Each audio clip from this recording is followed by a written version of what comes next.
Well, hello everybody. How's it going? My name is Aramis. I am taking over the Godot official stream today. Can you hear me? Am I coming through to you? Hello, hello. Seeing a bunch of familiar faces in stream. Thank you for the raid. I appreciate it as well. How's everyone doing? Loud and clear? Awesome, awesome. Wonderful. Well, for those who don't know me, my name is Aramis. I have been making games basically since the beginning of the pandemic. Back in 2022, kind of the March time when COVID-19 started spreading across the world, stuff shut down where I lived. And I got kind of bored. And having done programming for almost a decade, I was like, you know what? Maybe I'll try, heck, I don't know why I'm not saying heck, I never say heck. Maybe I'll try this thing called game development. I tried it back in college when I first started to learn programming, but somewhere along the lines, we forget about why we might have got into programming in the first place, where growing up, I learned to debug a network by, well, simply just unplugging and plugging it back in again, but also how to set up a LAN party so I could play games like Age of Mythology with my dad, or play different LAN games, and getting into the internet and playing online games, and slowly over time really becoming kind of tech savvy. And then going into college, I learned to program kind of officially. My first programming language was Java, and as I continued to develop my skills, naturally you're like, hey, what if I downloaded some sort of a way for me to actually make a game myself? Having been a gamer since I was a kid, I was like, oh, naturally I'll try it. I think I downloaded, I can't even remember what framework it was. I tried to make a Snake game, and eventually, through the kind of busyness of life and college studies, forgot that was a thing I was interested in, and moved into focusing on my studies, and then afterwards focused on getting jobs in corporate jobs, and eventually learning Salesforce development. And then that got really boring. I don't know if any of you have corporate jobs right now, but I've been there. I've done that. I've worked in a variety of different size companies, and the grind can get a bit tiresome. And so in 2020, when the pandemic started off, I decided to participate in the Ludum Dare 46 Game Jam. I believe the theme was, I can't even remember the theme. But it was a moment where I sat down, and I remember on the first day of the jam, I programmed for like 12 hours straight. I was wired on coffee. I remember just grinding it out. I was using C# to just make any sort of a game. And oh boy, it was fun. It was fun to go from having programming in a business sense, writing your variable names are like customer or opportunity or account, or your method is retrieve account data, or your method is check database connection, or your variable name is, special customer X, or, revenue, or whatever you're programming for. Maybe you're writing an API, who knows, right? And all of a sudden I started to write variable names that were fireball, and shoot spell, and do magic, and take damage, and die, and health, and just simply writing code for game development was lovely. It was so enjoyable. I don't know if any of you have felt that, right, with the game development, where when you first start doing it, you're like, this is just enjoyable. This is just a fun time. This is just lovely. And you're like, oh my gosh, I love this. And time flew by that day. I remember on Saturday, I was grinding away, making, it was basically a terminal game, because I didn't know any engines at that point. I was just using C#. I was just basically printing out to a console. And then Sunday morning, I woke up and I had this moment of like, I'm trying to commit this for a game jam. I want people to play it. How on earth do I actually give a game to somebody? I can run this on my local computer as a .exe, but I was like, oh my gosh, I don't even know how to give somebody a game to play. I came across one of the big problems that a lot of us game developers do, which is publishing a game. It is really fun and easy to prototype iteratively, right? To make a small little game, get really excited about it for two weeks or 2 months, get to the point when you're like halfway through the project, when the progress starts to slow down, where the bugs start to mount, where your spaghetti code starts to increase, and you let the project go down because you also had a good idea for what would be a much better game. And you know what we do? We never actually publish the games. We never flex the muscle of the last 20% of work of making it run on a platform, making it run on someone else's computer, making it run in a .exe file, right? And so Sunday morning, I woke up and had that basic panic. I was like, I don't even know how to give this to people. I did a quick cursory glance of the internet, and I kind of just got really discouraged. And I said, you know what? Screw it. I already had my fun. I'm not going to submit. So my first game jam, I did not submit, but I got bit by the game dev bug. And so then I spent the next couple months watching and basically binge watching a bunch of content until I found this content creator called DevDuck. Now, DevDuck, let me actually pull up the YouTube channel. Let me flip away from my beautiful face. DevDuck. Here we go. DevDuck, if you don't know, is an absolutely wonderful creator who uses Godot as well. They're working on a game called Dolphin. But if we scroll down through a bunch of crazy videos, it's wild to see the progress that DevDuck has made on Dolphin. And we scroll down. Eventually, Dolphin talks about switching their game into Godot. I watched that same video, and I was like, shoot, let me try Godot out. I've never heard of it before. I had no idea what it was. I just checked it out. And I haven't really looked back.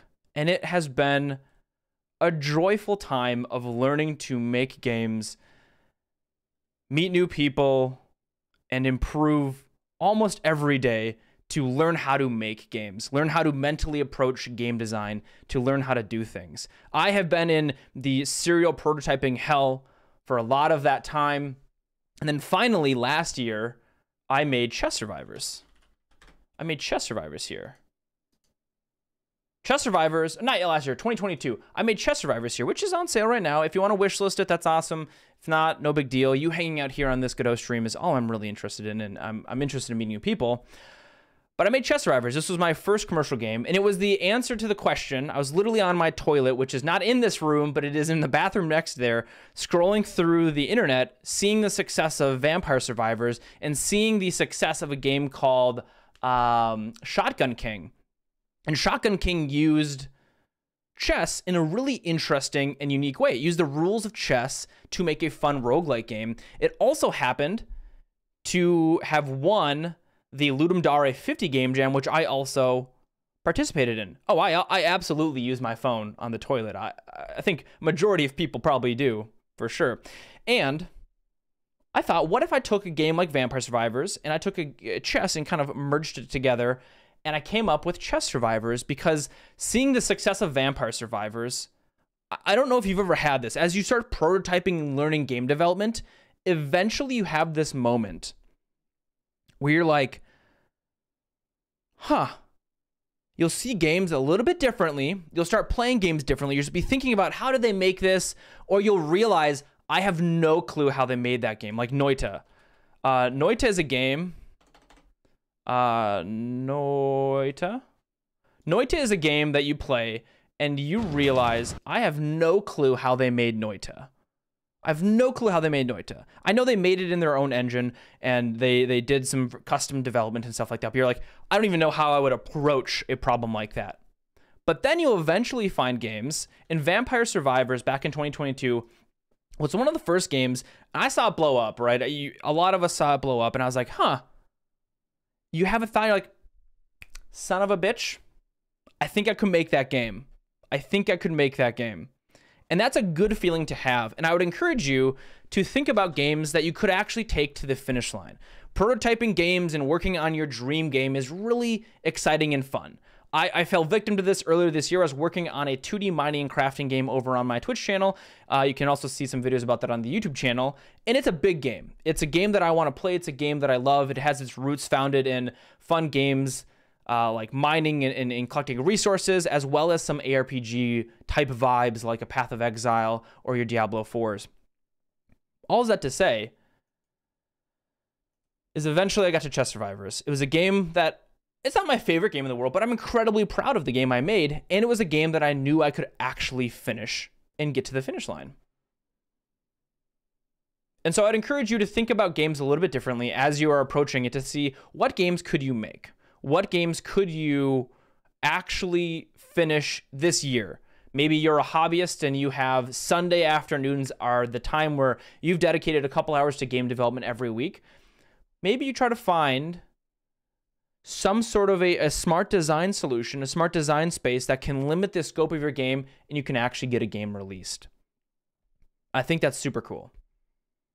I think Godot is a great engine for doing that. I think it's a good engine for quickly prototyping, getting a game put together, and it gives you a lot of tools that make it publishing on, even if it's an itch.io build, a web build for a game jam game entry, or you're just going to be publishing on itch because that's a really quick and easy way to publish.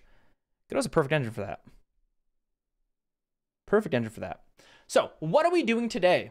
What are we doing today? And I'll answer any questions about my history and what I'm doing. So if you have any questions, let me know in chat. I'd be more than willing to chat more about getting into game development and stuff. I myself like to focus a little bit more on the soft skills of game development.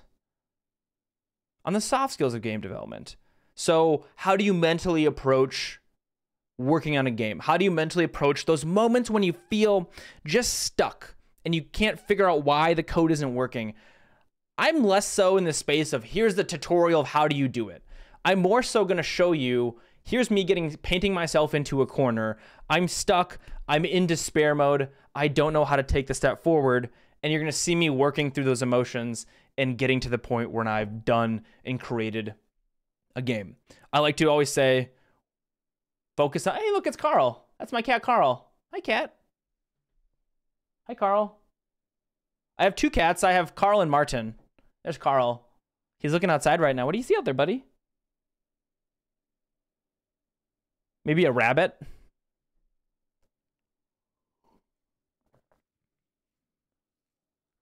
Good old Carl, yeah. I also have Martin. I don't know where Martin is. I have two cats. Let me pull them up for you. I have pictures of them. There's me. But here's Carl. And here's Martin. Cute little Martin. And then there's them cuddling. I did not stage that photo. They do that on their own. It's very cute when they do it. Yes, I am doing a tier list. That is exactly what I'm doing. Thank you, Alex. I'm going to be doing a tier list. We're going to rate, I need your help here. We're going to rate all of the Godot nodes from S tier to D tier. Do I have an F tier in here? Maybe I should call this F tier. We'll call this F tier. No one needs a D. We'll call it F. F's more fun. From S tier to F tier. Can I also change the coloring? We'll do bright up here. We'll do bad down there. I think that looks good. Maybe we change this one to orange. B, and then change this one to like a brighter yellow. Hey, I like that ordering. Yeah, let's do that. So we're gonna, and yes, thank you, the Godot Engine official. There is a tier list as well. If you want to rank alongside me, I've made this a public version of it, so you can go ahead and rate along with me if you would like. Let me make sure I'm recording this. All right, there we go. All right, so we're going to be rating all of the Godot 2D nodes from S tier to F tier. Now, what does that mean? Well, I'm thinking S tier is almost like an overpowered tier. That is something that almost every project you use is like a cornerstone of that project. It's something that ultimately, like, you use it and you've learned and you keep learning more about it. You keep becoming more familiar with how many crazy use cases it is. And like, we should almost have the Godot contributors nerf how powerful that is. We should have them put in a patch to make it, maybe a bit less performant or maybe a bit clunkier to use, or have less use cases, or have less, covering things. So S tier is that node that you're just like, God, that is my favorite node. For right, for wrong, it could be something that you're just really comfortable with, and you're like, gosh, I just love this node so much. Now, the opposite, F tier is going to be interesting, because on the opposite end of the spectrum, F tier is going to be something that maybe feels really clunky to use. Maybe it has a very finite use case. Maybe it has,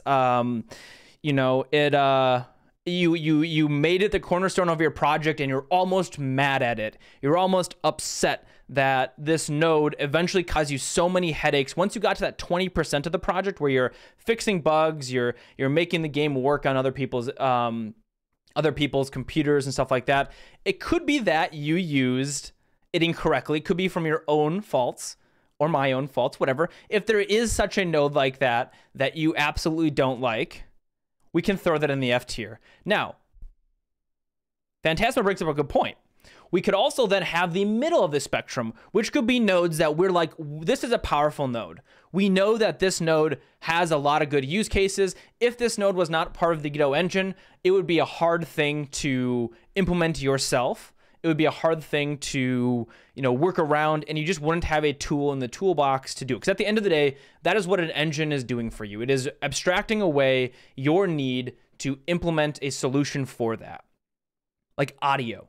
Audio is a great thing that an engine handles, so you don't have to necessarily worry about how do I actually play audio through a device. The engine will handle that for you. That is, it's a great use case for an engine.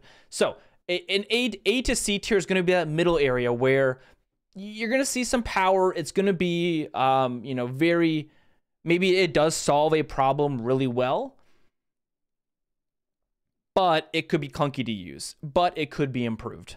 Does that make sense to anybody? Anybody have any questions about what the tier list is going to be? I'm hoping this is going to be a fun thing that we can just work through together. We'll go from A to Z. A to Z. I don't think there's a Z node out there.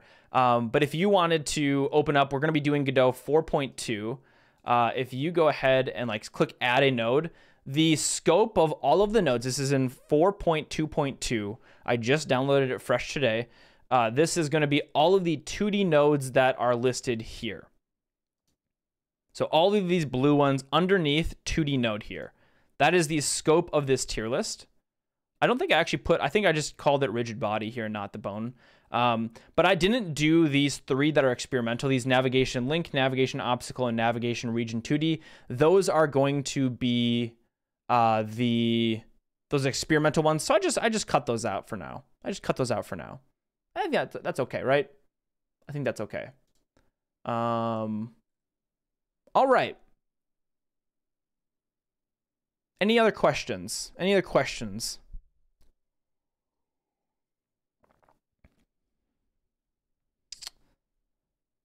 Yeah, I'm currently using Godot 4.3 release candidate 6, which has the new tile map in it, which they reworked the API, so now you are using a tile map layer, and instead of having a tile map node, and I'll say it is a very nice quality of life improvement. But we're gonna do 4.2 since that is the current stable version instead of doing the experimental version as well. So I was thinking we just start from the top and we work our way down to the bottom.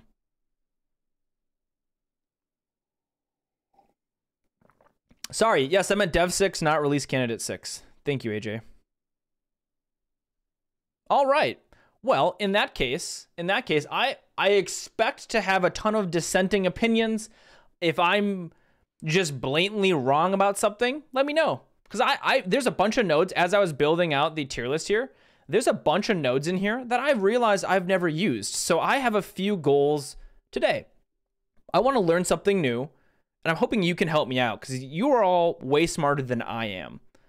I think I'm just good at communicating stuff, but you're probably way smarter than I am. So I'm hoping you can tell me if I say a certain node is C tier, and because maybe my logic is, I've never used this before. I could see the use cases, X, Y, and Z. Let me know. If you have a different opinion about it, let's talk about it. Let's have a cordial discourse about it.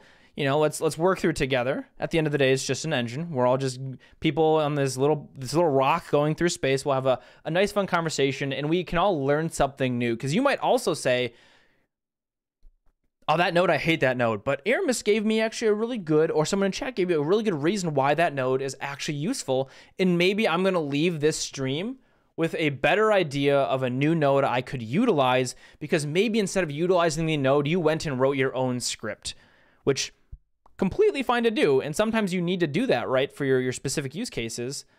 But I think ultimately, there's a lot in this engine that can make your life a lot easier. And I'm hoping today we all can leave this with a tidbit here or a tidbit there, more information about how to utilize Godot a bit better. A bit better. So, shall we begin?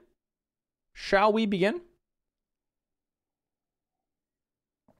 The first node here is the animation player. No, animation, not animation player. The animated sprite, I believe. It is the animated sprite, question mark? Yeah, there we go. So if you click F1, why can't I open this animated sprite? Here we go. Let me close Godot for a second here. It is not opening correctly. Task manager.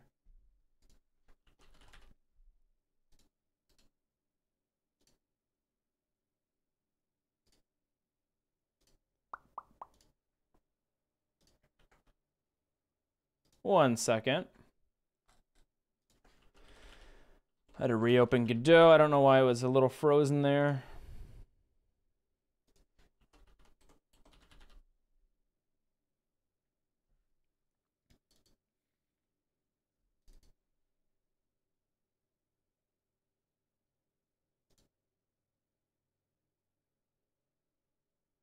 There we go.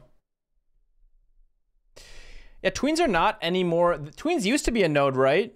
I believe in 3.x you actually had a tween node. Am I correct? Am I correct?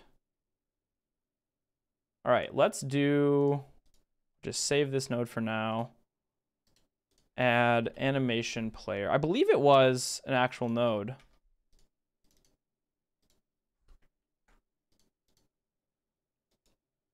All right. If we put this, I like putting this over in this dock. I like to put this dock on the left. This dock also on the left.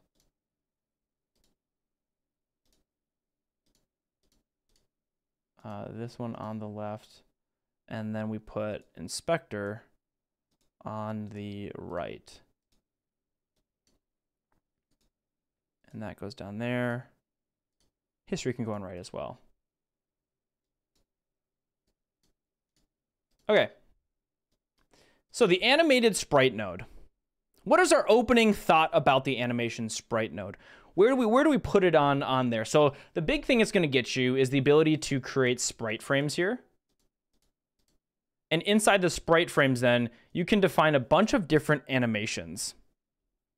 You can define a bunch of different animations, and you can change the speed of them. You can change the name of them. You can go ahead and like pick a speed, so how fast they go. You can slow it down and increase it. You can do very similar sprite things and just general node 2D things. We're thinking somewhere between S tier and A tier, maybe B tier, A tier, A tier, B tier. Spambot says, I say B because I prefer to use a sprite node and change the animation with an animation player. That is a good use case of that as well. You can also do that with the animation player. You can also change the actual frames of this sprite.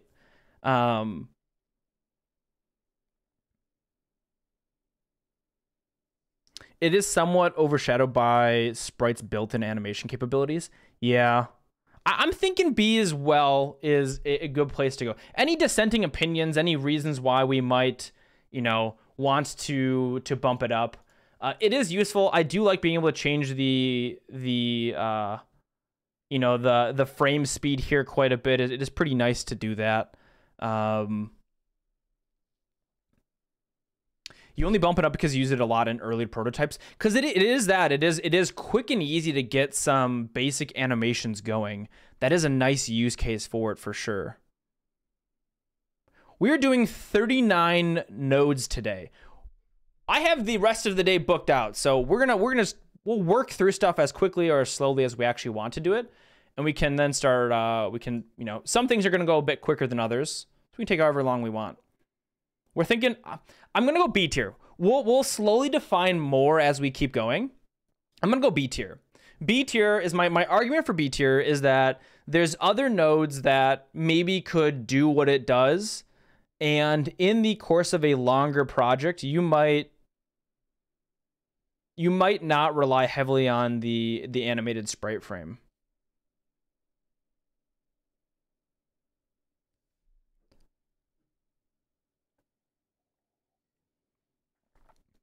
Panacoder says, not sure if I've always just missed something, but I definitely wish I could have non-uniform frame lengths with the sprite frame animations. If I grab, could you do that? You can do that with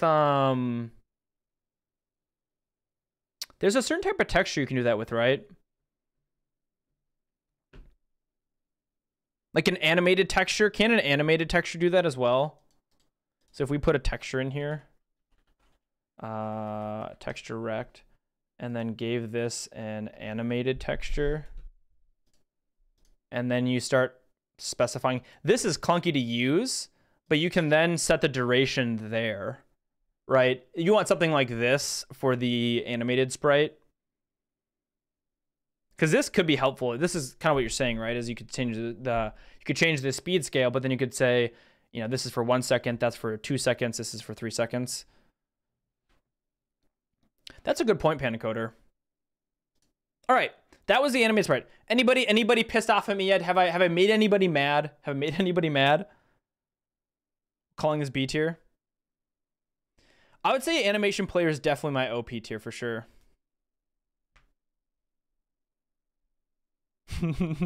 Perfect. All right, what is this next one? Let's go. We'll delete that. We'll add this. And this next one is is that an area 2D? I believe that's area 2D. Area 2D. I love Area 2D node. I love Area 2D node. I probably use it too much. S. For those who don't know, Area 2D is very helpful because you can specify, you can see the little icon here. It wants then a collision shape.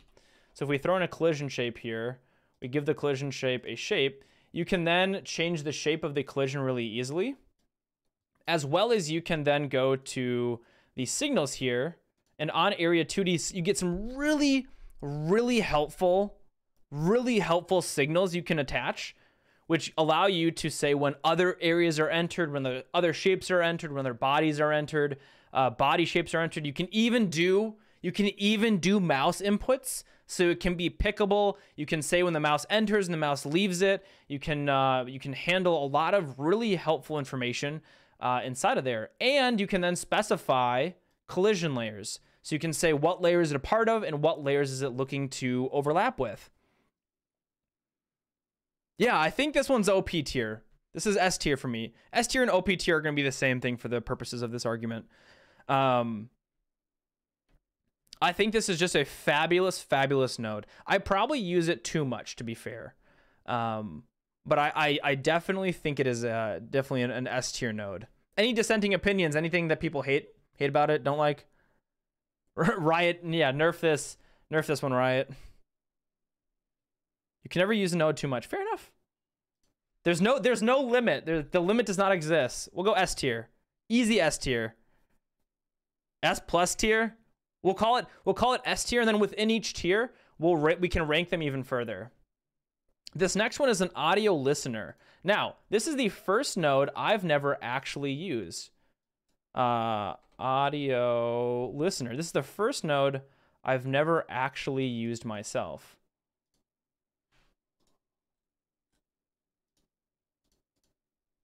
I've never used this myself. Anybody here who has used the audio listener? I believe.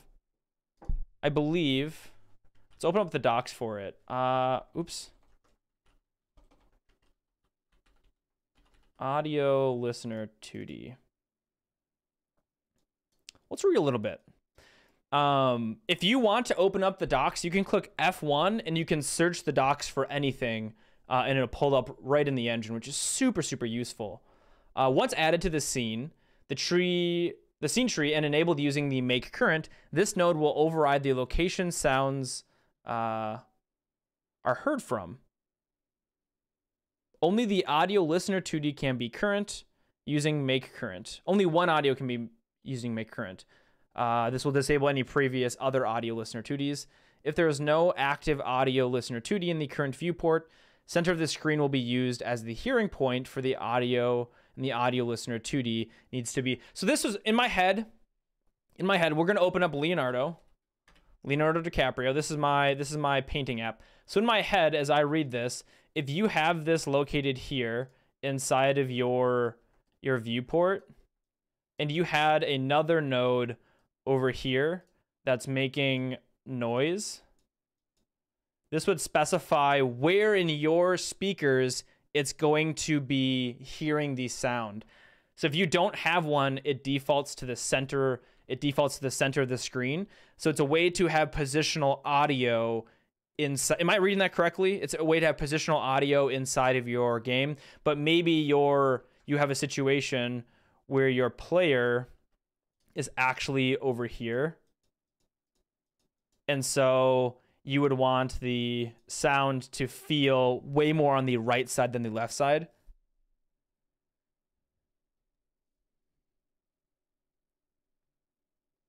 Yeah, yes, okay.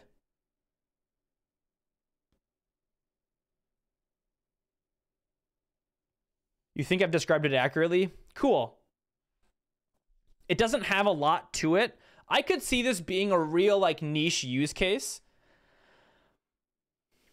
I mean, like even in games, think when your character is not the center of the screen, you could probably just default it to being the center, and that's probably not a bad thing, right? This might be our second C tier node here, I'm thinking. Yeah, it is first C tier node. It's definitely a niche use case, but when you do, here's my only argument for maybe making it B tier, is when you do use it, how else would you do it, right? How else would you be able to define a different position for your audio to be there? It would be, you'd almost have to, like, all of your spatial audio 2D nodes would have to have their positions offset relative to the point you want to do it at. And that feels clunky as heck to do. I feel like I'm on like my parents' stream or something where I'm like, I can't swear. I swear a lot more on my normal stream. I don't ever say heck.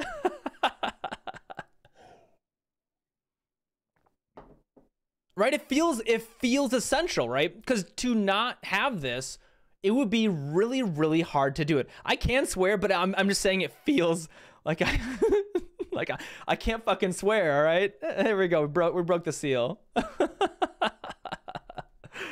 I think I'm arguing myself into maybe a B tier. I think I'm arguing myself maybe into a B tier.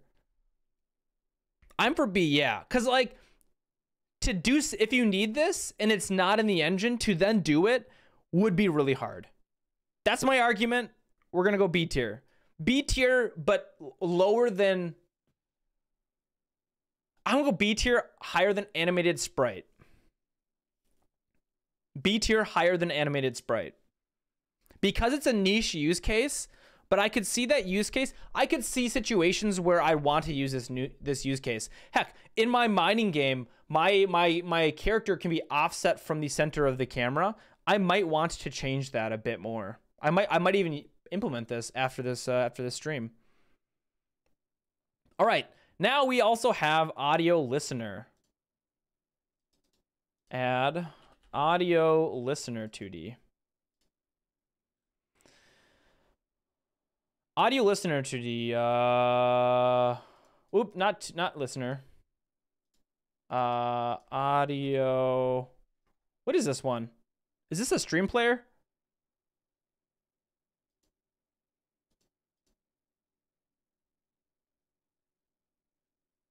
What the heck is this one? That's the same one I just did? What are you? I can look up the names. I don't even know the engine. Does this guy even program? Company, where I'm looking through my files. 1 second. B-roll. Where did I put him? Here it is. Godot nodes, 2D, PNG, view, large icons. That's the audio stream player. It says audio stream player.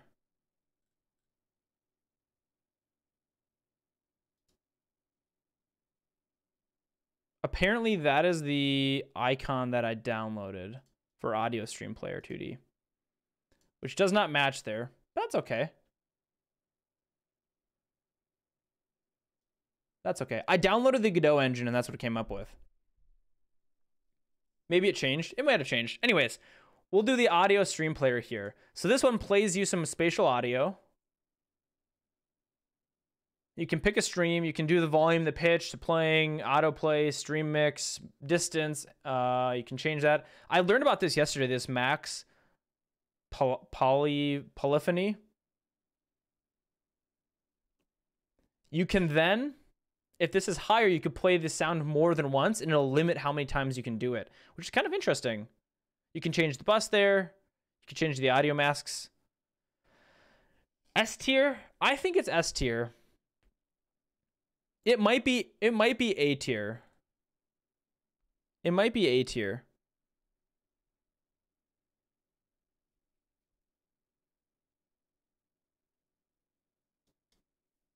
A tier. This node is useful for audio fall off so that you always move away, it gets quieter. I also just, I typically always use it so I have that spatial audio going on. I think I'm always doing it. You gotta have it. Again, if you didn't have this, how hard would it be to use? It might be S tier. It might be S tier.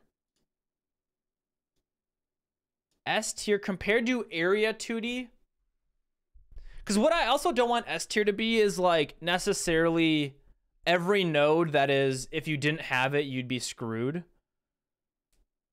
If you're talking about, we are talking about 2D games with, I guess you could have 2D things in a 3D game, but we're specifically talking about the 2D nodes today. We're just doing the 2D nodes today.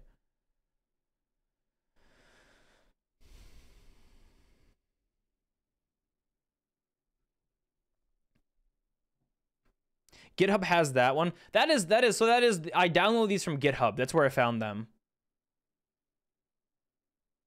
I wonder why, maybe it changed in 4.3. The Git history shows it changed 4 days ago to be more clear. Ha! Cool. Cool. Look at us using the current versions of things. I downloaded that literally this morning.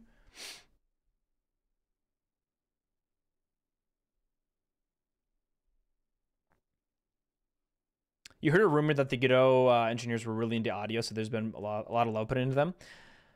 I think audio is something, as I was becoming a better game developer, audio is something that I just kind of stopped worrying about. And once you start adding, even if you add free and kind of crappy audio to your game, it's gonna make the game better. It adds a lot of punch and life to a game. I think it is, I would say audio in general is underrated for me, and I need to higher rate it in my head.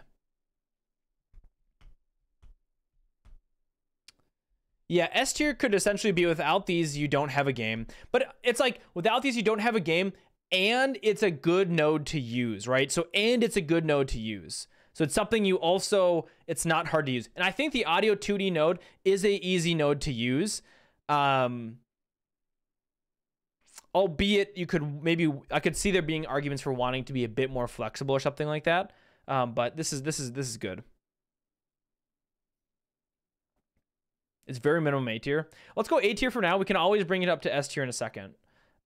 This next one I think is also something I have no clue what it is. No clue what it is. This is the back buffer copy. I have no idea what this is. Does anybody know what this is?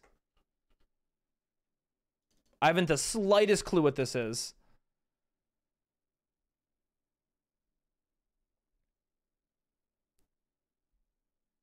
It prints to a texture to give to a shader.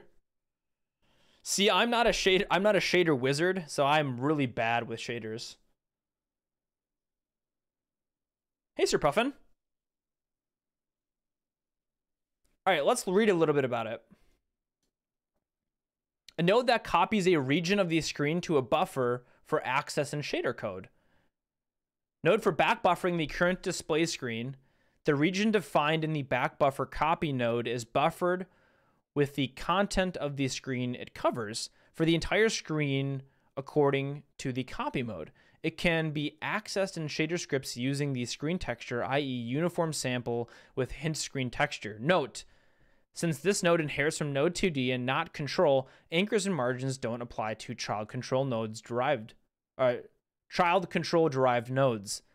This can be problematic when resizing the window. To avoid this, add control-derived nodes as siblings to the back buffer copy node instead of adding them as children.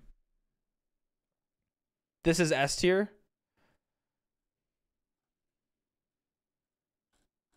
I think I have used this for a shader before. I think I was on like GodotShaders.com. I found something and somebody said that you need this to make the shader function. You have to have this, because without this, would you have any way to access certain things for your screen?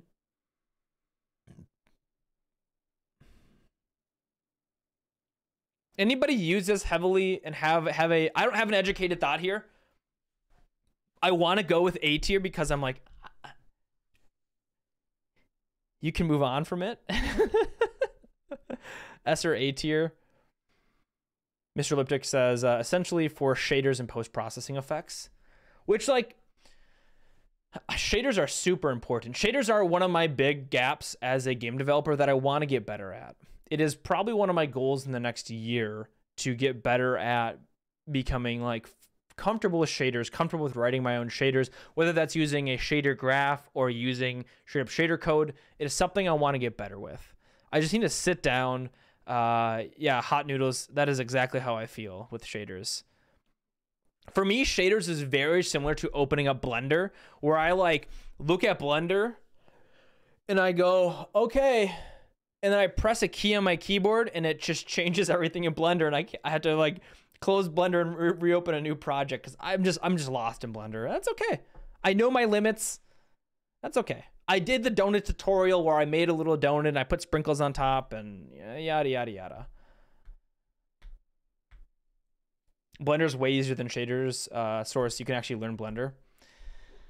I believe you could probably also learn shaders. I believe you could do it.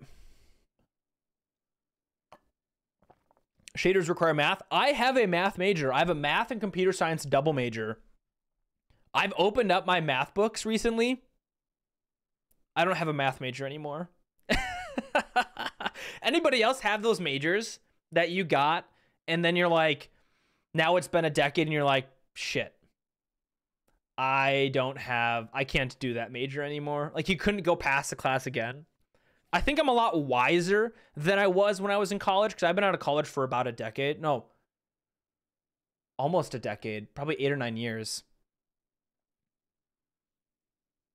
And I think I might have been smarter back then but I'm definitely wiser now. I have more life experience, and I think I like me better than I like college me, which is good, right? That's kind of the goal in our lives, is to slowly become more of a person we like more, right? I don't know. That's one of my goals. I want to try to live the best life possible for me. Anyways, back to the back buffer copy. I'm going to go A tier. I'm going to go A tier. A tier, niche use case. I've made almost every game without using it. I maybe used it for one shader that I eventually didn't use anymore. So you want top of A tier? Okay, we'll go top of A tier. When you need it, and there's probably no way of working around it. The niche, yeah, maybe niche use case keeps it out of S tier. And my reasoning is I've made a lot of games without it. Now we get to the bones. The bones. The meat of the project. No, not the meat, the bones. Bone 2D. Bone 2D. Let's open up Bone 2D.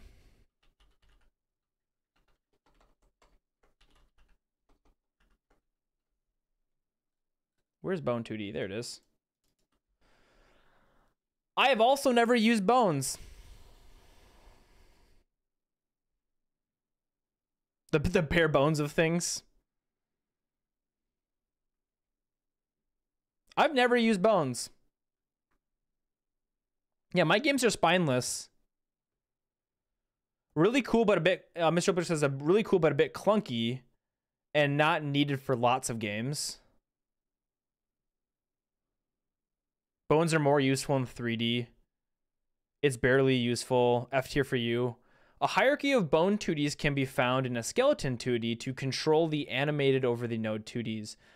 You can use bone 2Ds and skeleton 2D nodes to animate. This gives you access to like reverse kinematics, right? Each bone has a rest transform that you can rest and you can apply rest to. These rest poses are relative to the bone's parent. If in the editor you can set the rest position of the entire skeleton using the menu options from the code, you can iterate over the bones to set their individual rest positions. Inverse, not reverse kinematics. Inverse kinematics, IK. I've never used them, so I don't have necessarily an idea. I can see the use case, but I think when I've wanted to do this, I've just done it through using tweens or animation players.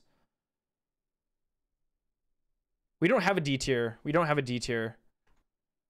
Useful for HD and vector art, though, and pretty cool with IK. Yeah, I was going to... My mining game uses a vector art style for higher res, and I was doing a lot of stuff in code and tweens that probably could have been just done through... using bones and skeletons. Animated 2D characters make me think of those janky mobile game ads with the weirdly animated characters.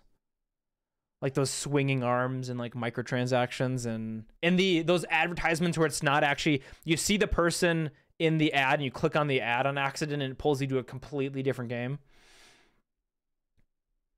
You can also use 2D nodes for that as well. Okay.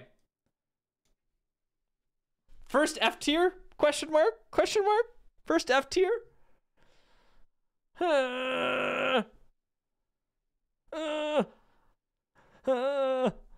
No higher?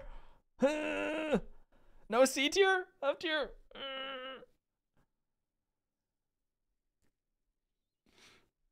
You go C tier?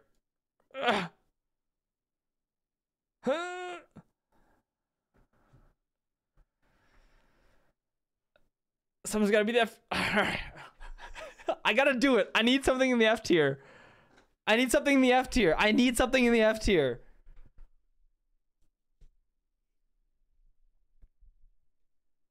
Let's also take the skeleton node here. Let's do the skeleton node as well while we're at it. Skeleton 2D.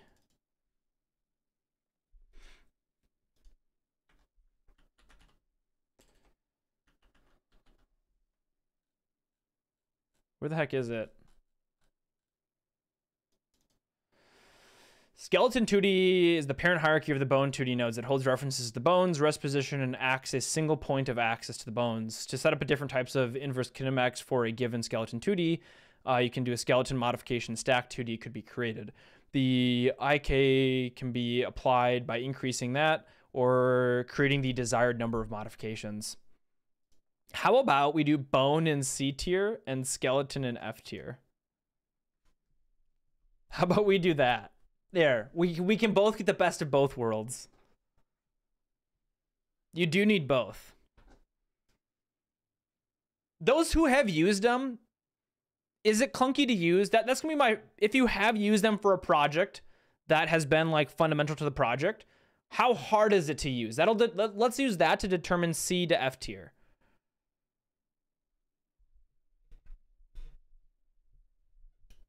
Zaf says you tried and you gave up. Interesting. Interesting.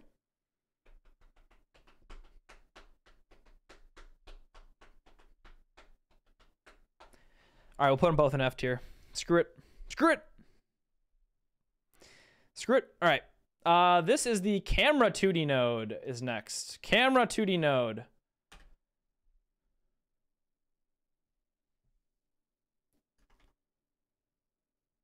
Camera 2D node.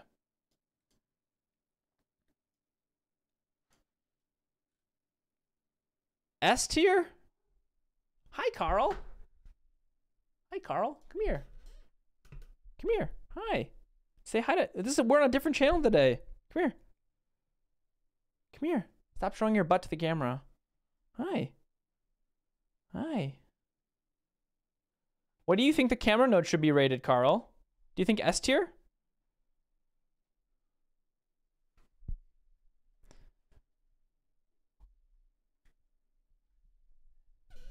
If you don't put a camera node in a game, what happens?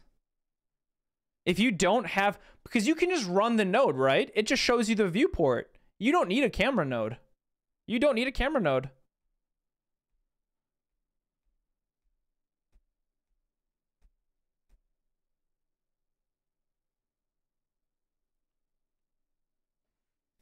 Do you need it? Yeah, you don't need one. I don't think you do.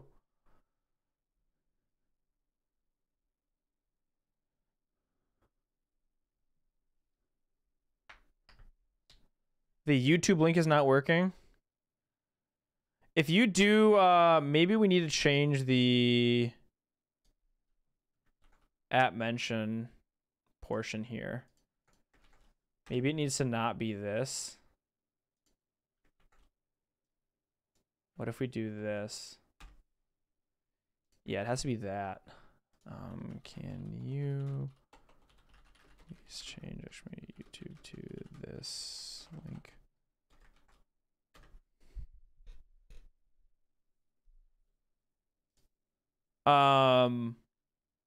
If you don't put a camera in there and you run a node, it just shows you the node on the screen.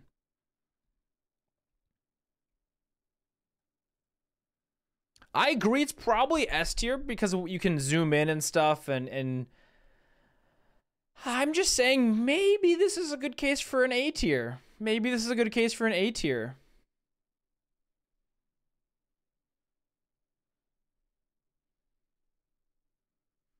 The position smoothing and stuff is nice as well. Rotation smoothing. The dragging is nice. I've used that. Transforming. You can have multiple cameras to switch positions really nicely if you want to re-edit it. I'm trying to be a bit controversial here. I want to fight you for A tier. Give me some good arguments for S tier. Give me some good arguments for S tier. Come on, I want some meat. I want some meat. Is my when I go to this, oh, that is working. Hey, somebody followed. Cheers. Thanks for following the Godot channel. It's been, how cool has it been to see people taking over this Godot channel? I found so many new creators who I had no idea because they maybe weren't in my they weren't in my time zone. I think it's so cool. So thank you so much to Godot and Nat for setting this up. It's been lovely to see all these people getting highlighted here and getting to see a bunch of new creators come and take over the Godot channel. So huge thank you to Godot.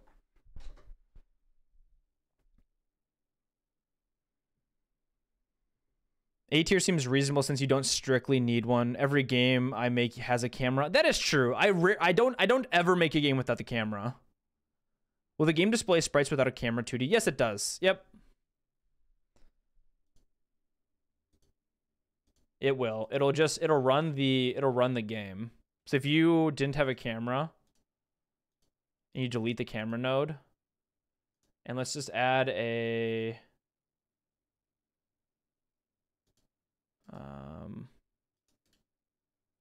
you just like run the project. It just runs the project. So you still get a window, but there's just nothing in it. I'll go with S tier. I'm just trying to be edgy.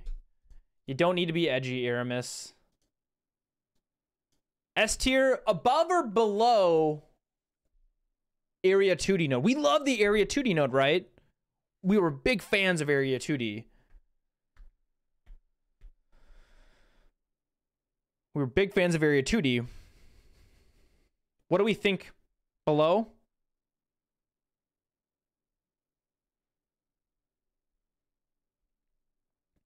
Okay.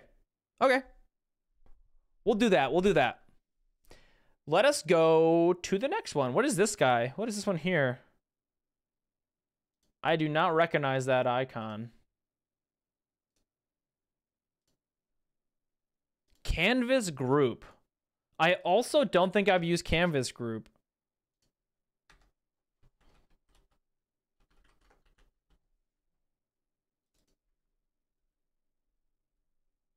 Oh, Carly, come back. Hi. Where should we put the camera group? The canvas group.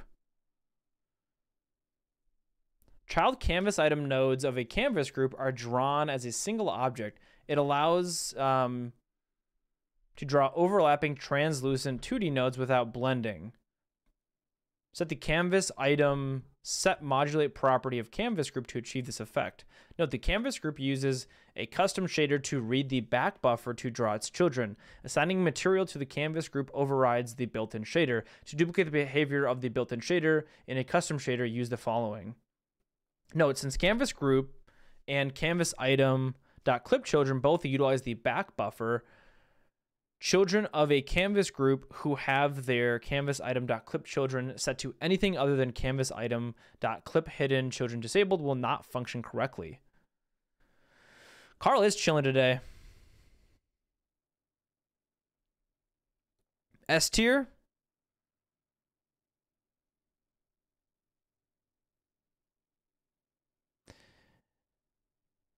It's a node you use to do opacity graphics. It's A tier for you, Mr. Liptic. Camera was S tier.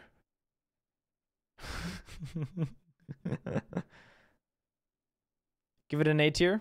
It looks super useful for shaders. Yeah. Is that what we did for the other back buffer copy? Yeah, we did. Let's throw it next to the back buffer copy. Yes, Mr. Liptic is taking over tomorrow. Should be exciting.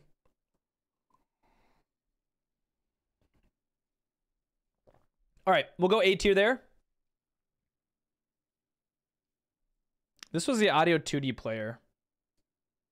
We'll go in between there. We'll go in between.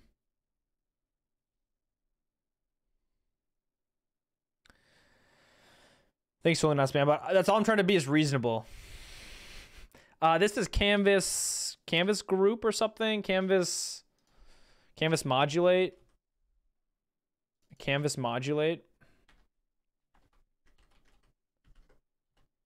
Canvas modulate. Canvas modulate applies a color tint to all nodes on a canvas. Only can be used to tint a canvas, but canvas layers can be used to render things independently. That just seems okay. Canvas modulate. You could just do this by also changing, I would say maybe even C tier for me. I've never used it, and I've done this effect without having to do much more to it. Same B or C tier. It does make our lives easier. It's true. It's something I should probably use. I think it could definitely be helpful to use something like this, but maybe not it.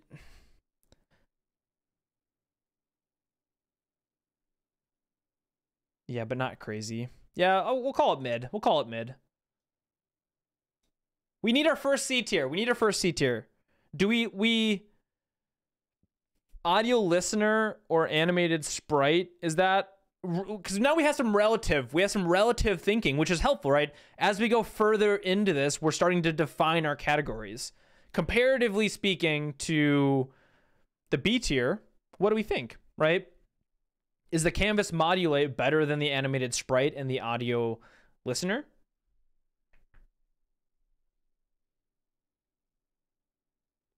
You'd swap them? So is mid junior varsity? Yeah. And F tiers, you didn't make the team. C is fine.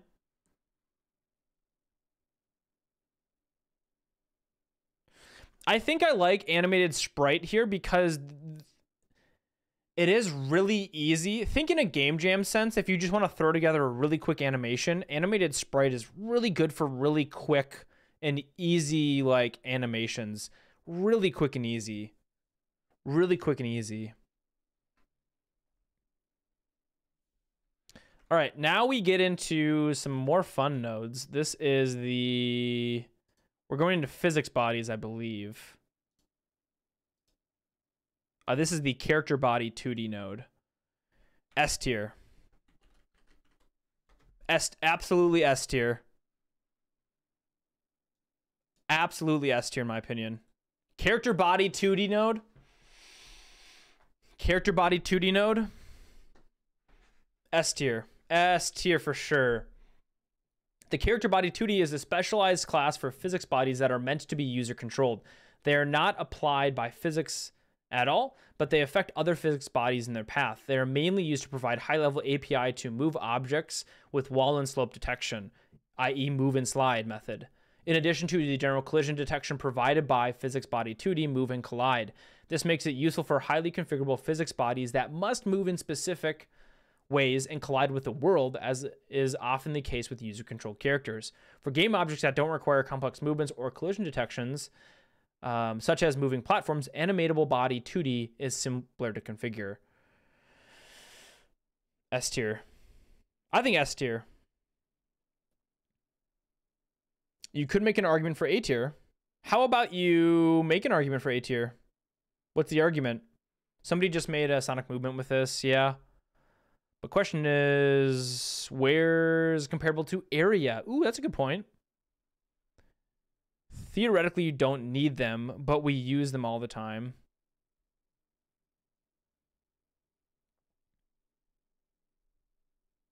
Is area on the S? Area is on the S, yes.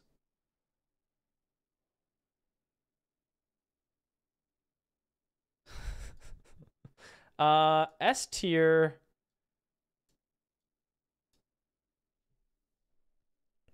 Imagine trying to check is on floor. Area is better. That's an interesting question. What's better, character body 2D or area 2D?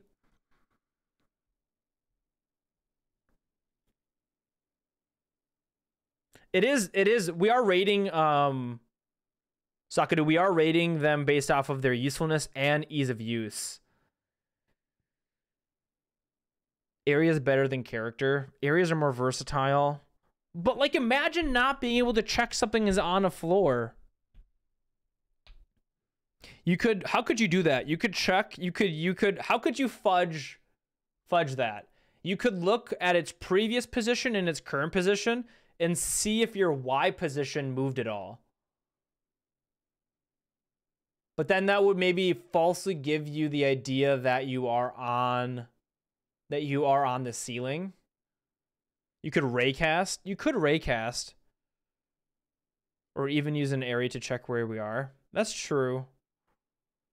It would be clunky. It would be clunky, but you could do it.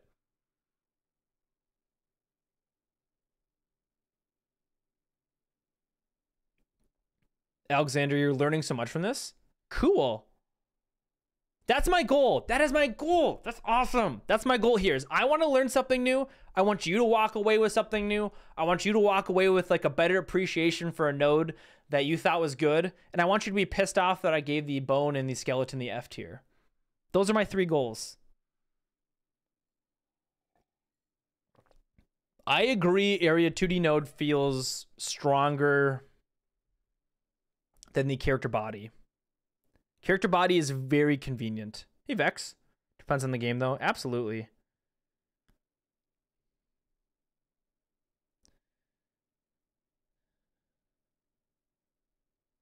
Okay. Moving on to some collision shapes. Or do we want to do the other physics bodies? Should we do all the other physics bodies while we're at it? Physics bodies. Where are they? Yeah, let's do static body while we're at it. Yeah, static body. Where's static body? Is this one? I think that's static body. Let's pull up static body. A 2D physics body that can't be moved by external forces. When moved manually, it doesn't affect other bodies in its path. Basically, your walls. A static body, physics body, it can't be moved by external forces or contacts, but can be moved manually by other means, such as code. When static body 2D is moved, it is teleported to the new position without affecting other physics bodies in its path. If this is not desired, use the animatable body 2D instead. Static body 2D is useful for completely static objects like floors and walls, as well as moving surfaces like conveyor belts and circular revolving platforms by using a constant linear velocity and constant angular velocity. It can be replaced by areas as well. Interesting. Yeah, you could, right? I like this as an a top A tier. I like this as a top A tier. Very top A tier. Just because it's super easy to use, right? It has a high, it's easy to use, it's easy to implement, and like you could create walls in seconds.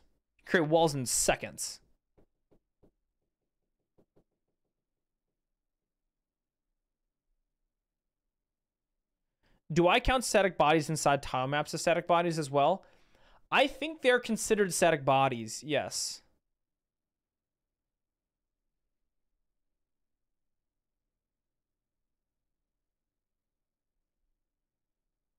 Okay. I like top A tier. Anybody have any different opinions? Do you think it should be S tier?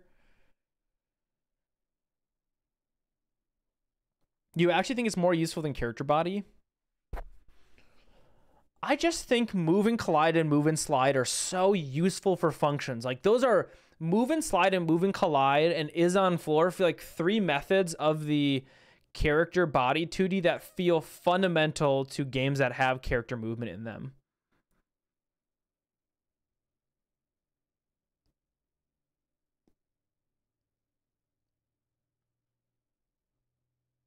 A move and collide isn't a character body 2D. Is that a parent of physics body 2D? You can do move and collide with all physics bodies. What is unique about character body 2D? Why are you unique?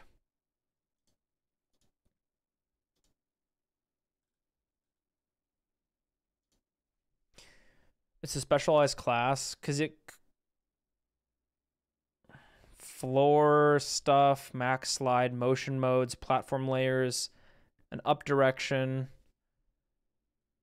floor snapping. Yeah, why? What makes it move and slide is unique to it? Character body has sliding.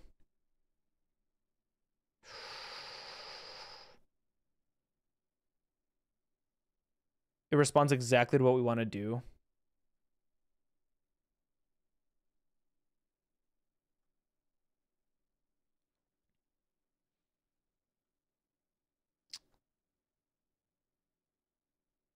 Okay, I still think it's S tier.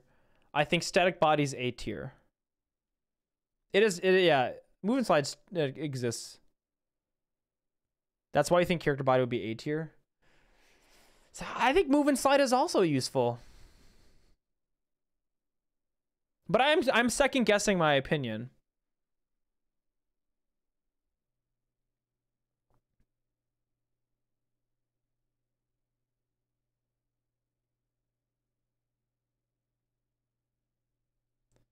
Move and slide could be made from collisions pretty easily. No second guessing.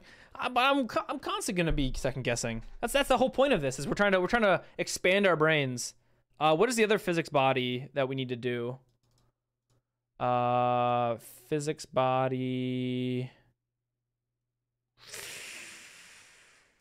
Here it is. Rigid.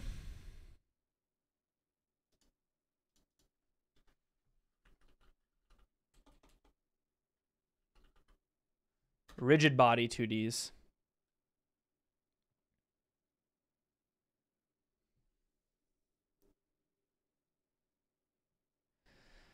Rigid body 2D implements a full 2D physics that cannot be controlled directly. Instead, you must apply forces to it, gravity, impulse, etc., and the physics simulation will calculate the resulting movement, rotation, react to collisions, and affect other physics bodies in its path. The body's behavior can be adjusted via lock rotation, freeze, and freeze mode.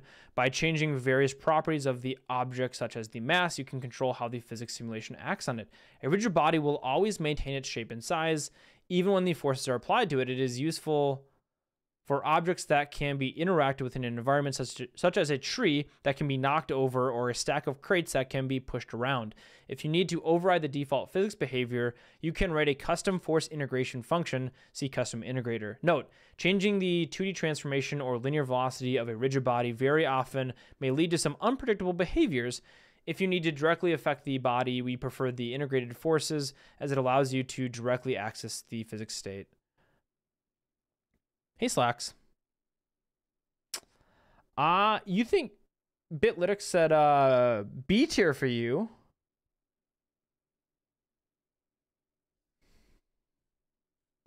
I think Jolt is referring to like applying a force.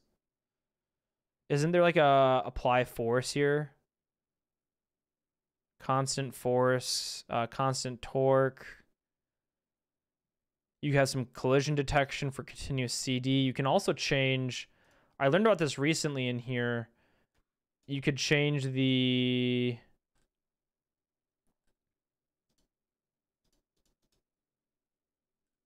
physics material override, inertia, sleeping, can sleep, freeze mode.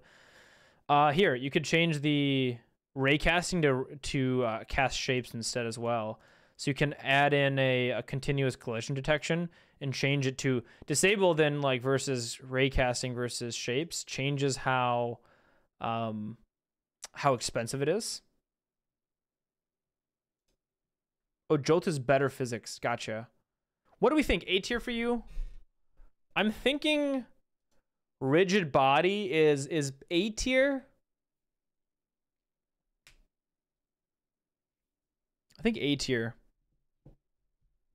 A tier? Where in A tier? Which one is it? Where am I looking here? Rigid body. What do you look like? Oh, you look like a little beach ball. Beach ball.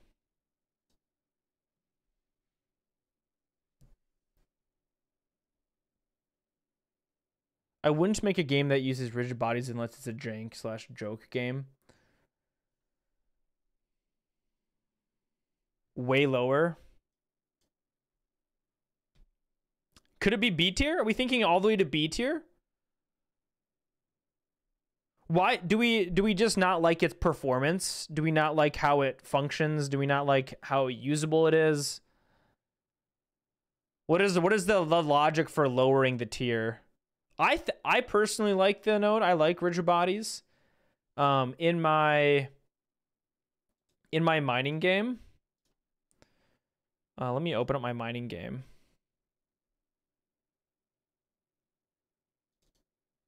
In my mining game I've been working on, the game uses rigid bodies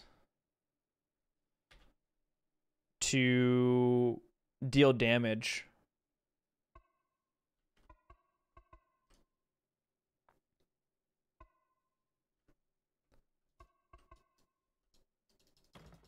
These are little rigid bodies.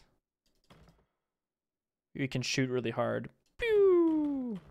These are all little rigid bodies.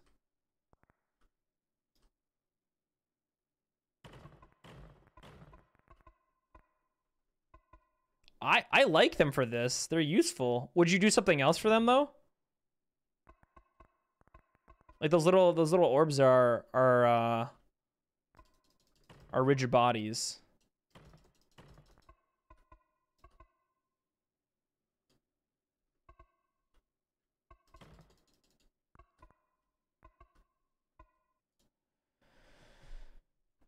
You haven't seen them for years, yeah.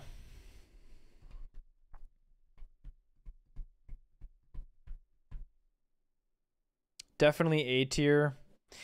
Let's put it low end of A tier, and we can maybe, if A tier gets too full, we can bump it down to B tier as well. Because it could be like a B plus. A B plus tier sounds like maybe what we're thinking. Does that seem fair?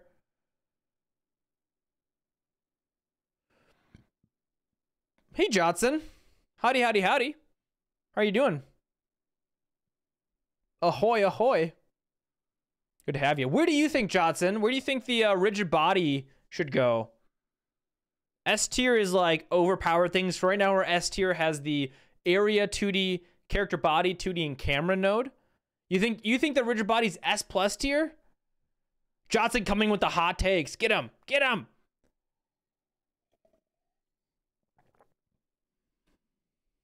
Base take right there.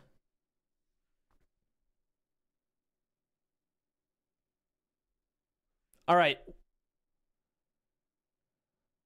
We'll move it up here to top of A tier because of Jotson.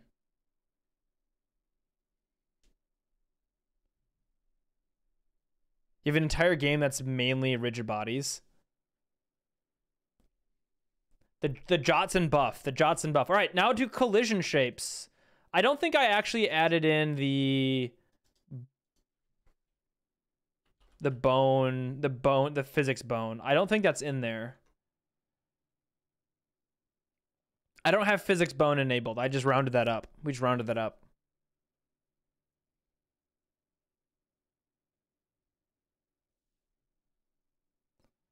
Okay, let's do the collision shape first.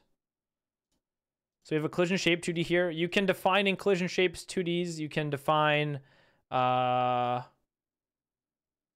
different versions of them.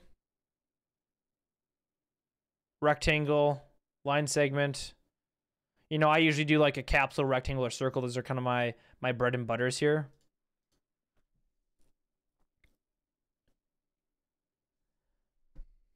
What do we think? Collision shape here.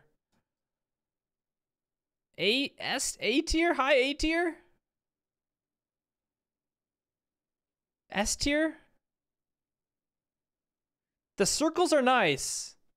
The circles are nice, because what does that give you over collision polygon? I think collision polygon is S tier, but collision shape gives you really easy circles and capsule shapes. And they're just easy to, like, they're easy to use, right? Like, to change the radius of a circle is super easy. Capsules are so good. Yeah, capsules are good. Right? Capsules are great. You think the collision shape also has optimization in it? Both S tier, but you have the collision in almost every game. Collision shape is better. Sounds good. Thanks, Rothio. I'll see you later. You really need a polygon, but when you do need them, they are helpful. Maybe polygon A tier, collision shape S tier. I think that's pretty good. I think that's fair. You need polygon? Yeah, I like polygon as well. I would say polygon can sometimes feel a bit clunky to use. Something you can do with polygons is you can actually use an animation player, and you can edit where those points are using the animation player. Super cool. You can animate individual nodes on the collision polygon shape. I figured that out the other day, and I was like, that's kind of a cool way to make your collision shapes a bit more dynamic. Yeah, I think collision polygon is straddling A to S tier. Combine that with the geometry class, and it's amazing. Okay, are we happy? Are we happy? Are we happy? This is a good midway point. I need to use the bathroom break. Let me know if I made any stupid decisions here while I'm gone. I'll be gone for like a minute or so. I will wash my hands, I promise. But I'll be right back. I appreciate everyone hanging out. BRB.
Alrighty. Next category here. Anything I did wrong? I think it looks fair. Seems fair. Particles. Particles. What is this thing? Is that particles? Is that CPU or GPU?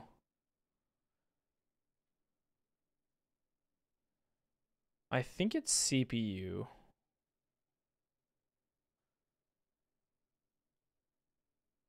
Yeah, CPU particles. I like that it looks like a little face. I think it's S tier because look at his little face.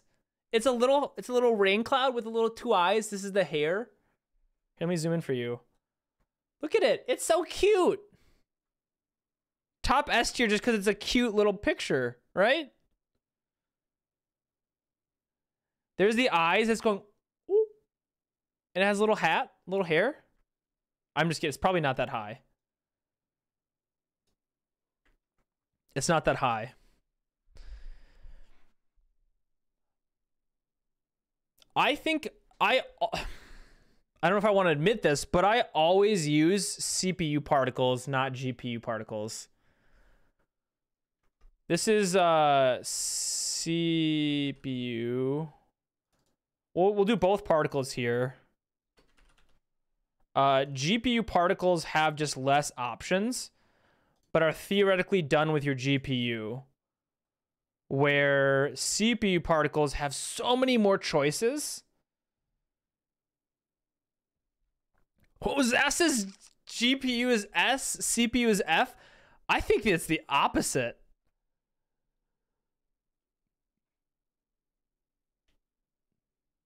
CPU are horrible?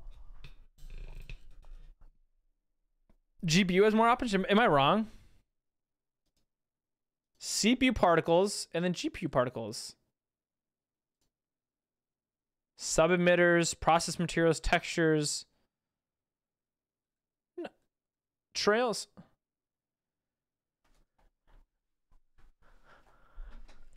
Is this the moment where I get canceled? Is this it? Because I always use CPU particles. I've never used GPU particles seriously. Is this it? Is this the end of my career? Ah, well, it was a good run.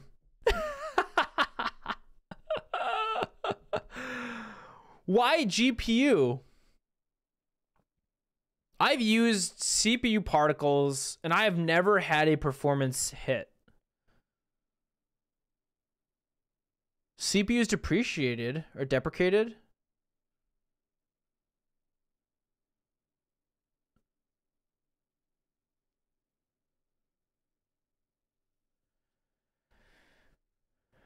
Please stand by while we move on to the next streamer.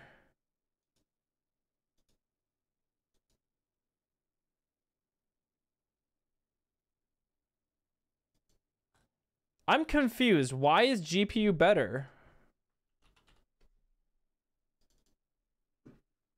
GPU node used to create a variety of particle systems and effects. GPU particle 2D features an emitter that generates some number of particles at a given rate. Use the process material property to add a particle process material to configure particles' behavior. Alternatively,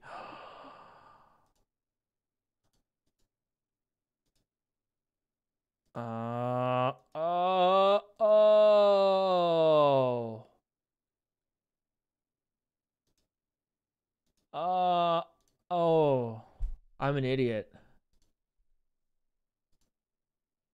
Yeah, I'm just wrong.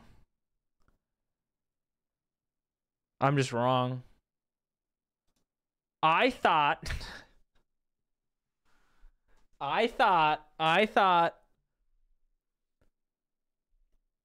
you see all of these great, direction and gravity, initial velocity, angular velocity, orbital velocity.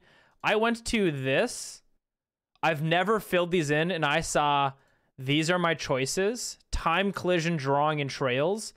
And I'm like, well, there's just less options. There's less configurabilities. You can add shaders to, oh, fuck me. Hey, you know what? It's okay to be wrong. This is what we're teaching you.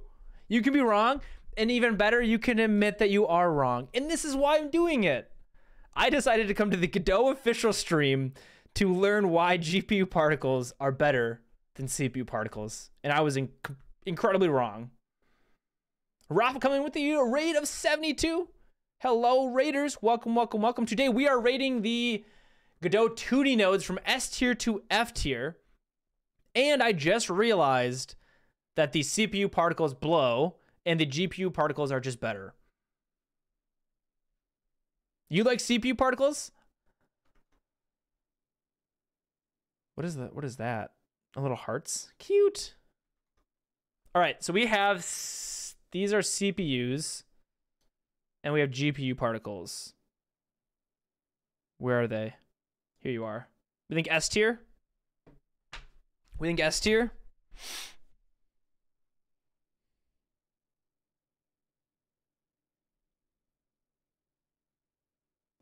CPU equals maximum of C, but really F tier. GPU equals S tier. Now, we need to get more emojis, don't we? We need more, not emojis, but emotes in my channel. Use CPU for mobile games? Oh, yeah, sure, Sven. Sure. A CPU particle is that HTML builds have performance issues with GPU particles, but less so with CPU. Huh, interesting. You demand a Carl emote? We have Carl emotes. If you follow my channel, you can use the Carl emotes over there. There's these 3 cat emotes for my cats. Carl, Martin, and then Irmorar is that. We also have this one, which is a cuddly Martin. I can't believe I was wrong. Chat, I was wrong.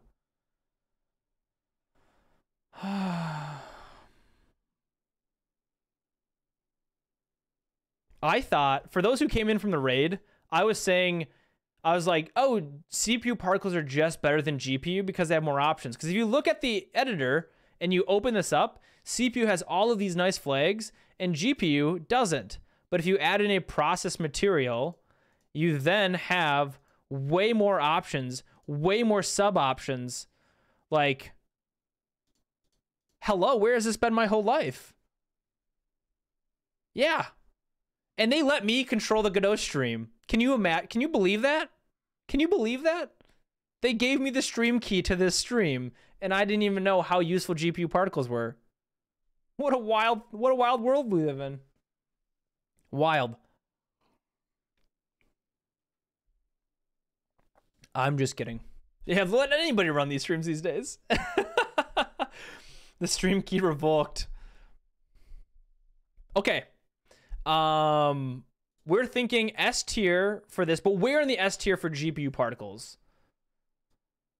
Above camera? Maybe even above character? Better than area 2D? Better than area 2D? No, you want lower?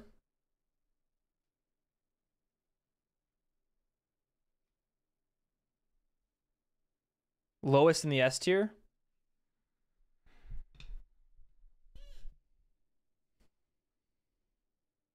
Right below camera? Above collision shapes?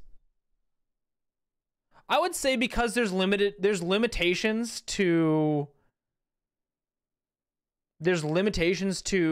its performance for certain things. I could say it's going to be lower. I like where it is at. Lowest in the S tier. Right in between collision and then collision shape and collision polygon. I think that's good.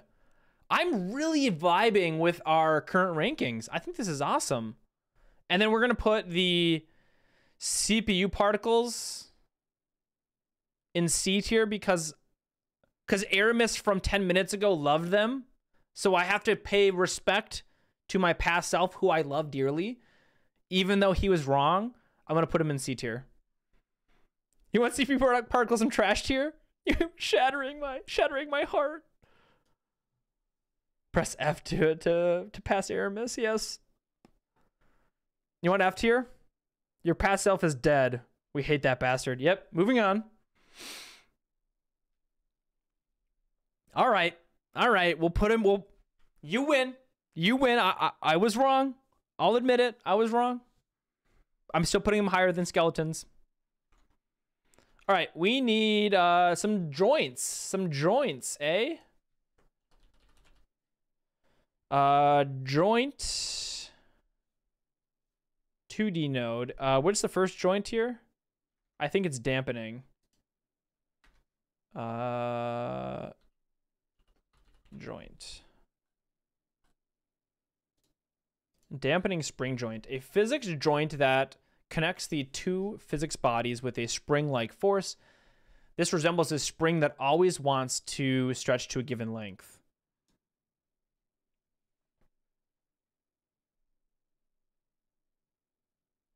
Never used them before. Very curious. Never used a joint before, but I did them for Chess Survivors. There was a old boss I did called Fool's Mate, and Fool's Mate springed back and forth. Fool's Mate never saw the light of day. But I did use the spring joints for that, and it was like a box that, you know, springed around, a kind of a Jack in the Box type character, and it actually worked pretty well for that. I will admit it did work pretty well for that. Is it strictly necessary to have a spring joint? I don't know. Meh tier. You can set the length of the spring, you can set the resting length, the stiffness of it, the dampening. You can pick two nodes that it's the joint between and give them a bias.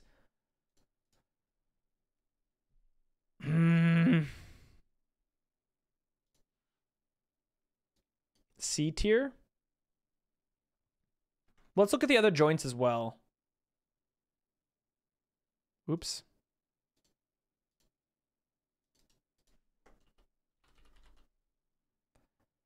That was dampening spring joint. We want the groove spring joint, F1. Groove spring joint 2D.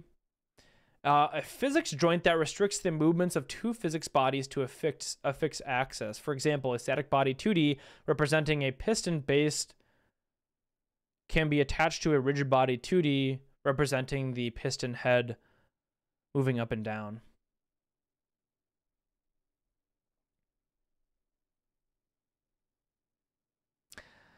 I'm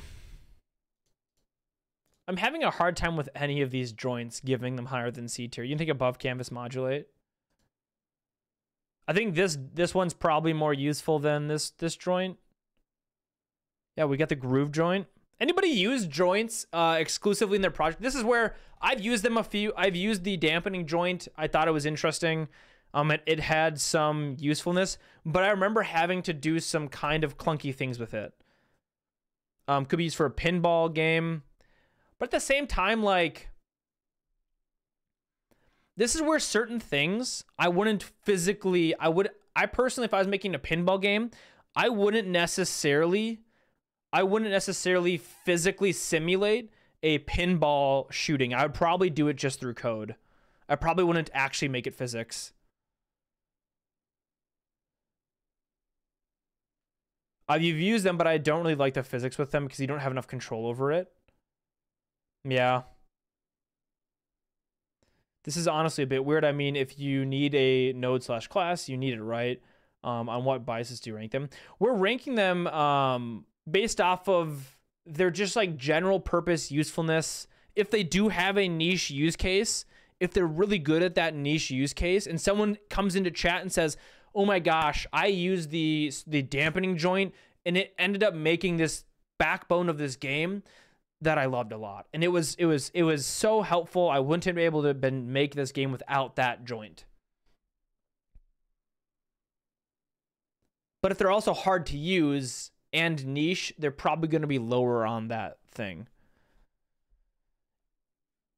If they're really bad, they just go in trash. Absolutely. We have one more joint to look at as well, which is the joint, the pin joint.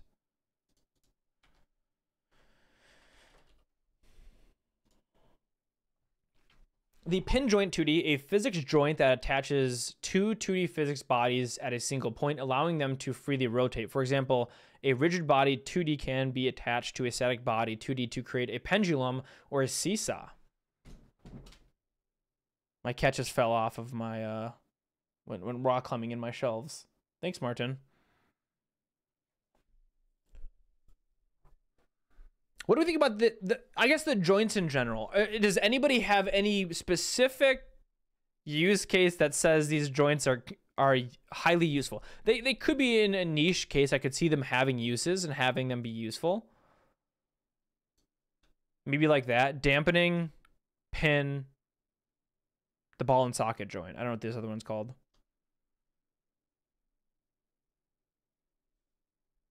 Put it above the groove joint.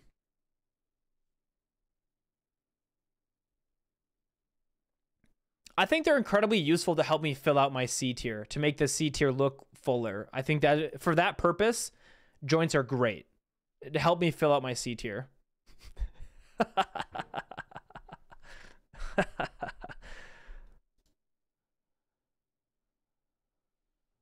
They're useful to convey how bad CPU particles are. God damn it, that's great. That's great. If they're so useful to fill out my C tier, maybe they should be B tier. We have lights next. Moving on to lights. Everybody loves lights. First off is directional light 2D.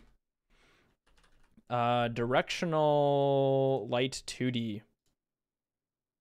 A directional light is a type of light 2D node that models an infinite number of parallel rays covering the entire space. It is used for lights with storing intensity that are located far away from the scene. For example, to model sunlight or moonlight. Note, directional light 2D does not support light culling masks, but it does support shadow culling masks. It will always light up a 2D node, regardless of the 2D node's canvas item light mask. Remember, we are in the 2D space as well. Remember. This is not lighting in a 3D sense. This is lighting in a 2D sense. You think bottom of S tier for the directional light 2D? Lights plus normal maps equals infinite power. Most 2D games don't actually use lights, really. But maybe they should, right? I haven't. but maybe I should be. Maybe I should be using light masks in my games. Directional light isn't as useful. Bottom of S tier. What's the other one? What's the other light? The point light. So this would be like a specific point emanating light outward.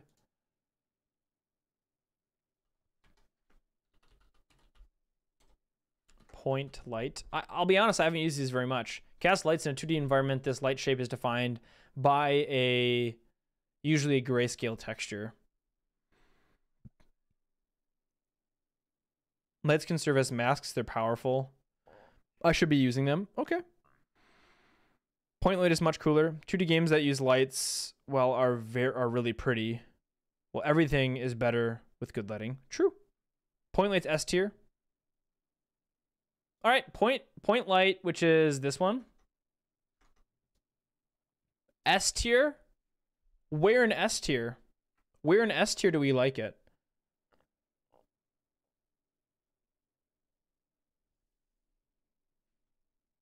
Maybe this one B tier, A tier? Above buffer? Particles are still better. Collision shapes are still better. Camera still better. Character body 2D and area 2D is still better. You like particles last? Gasp! Top of B tier for the directional light. I like that. I like that as well.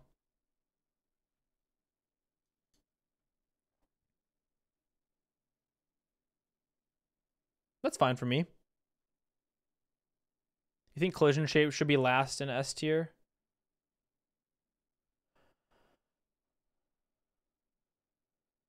I like collision shape here. And here's my argument. It's so easy to use. Like, you just set it up and it's just so quick and easy to use. Huge fan of it. Huge fan of it. So light, point light here. Bottom of S tier. And you definitely need them. Yes, you do need them. And then we put the omnidirectional light, basically B tier. If we ever do the 3D version of this, I think the omnidirectional 3D light is an S tier node. I think the omnidirectional light for that is an S tier node for 3D purposes. But for 2D, definitely probably B tier. All right, this is something I'll make a note to myself to do more thinking about using these in a 2D game, using lights. Collision shapes above camera don't at you. I agree. What would make camera node easier if it had a way to define camera shake already built in? That could be kind of useful. Yeah, built-in shake. That's something I'm doing in almost every project, is giving camera shake. So if you could just define some of that stuff like they are sliders, that could be useful. Not saying you can't just implement that all yourself really easily, but if that was built in, that could make it could bump it up in the S tier list.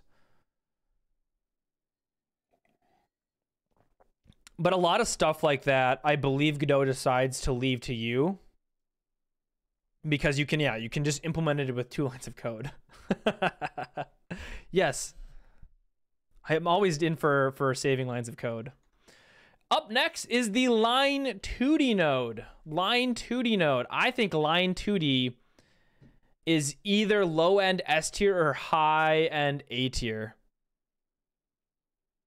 Totally not a spam bot coming with a B tier for the line 2D node. I suppose you could also just draw lines. I like the line 2D node. I like the line 2D node.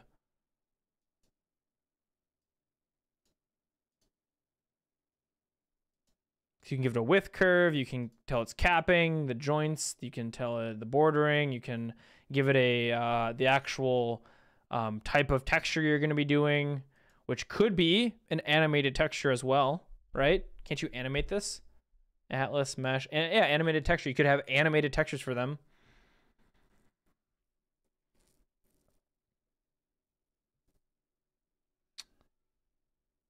Line 2D you love? I love Line 2D nodes. Use them for trails as well. I think they're great. One of my first use cases for a Line 2D node was for my itch, my mini game that never actually saw the light of day here, Zen Selector.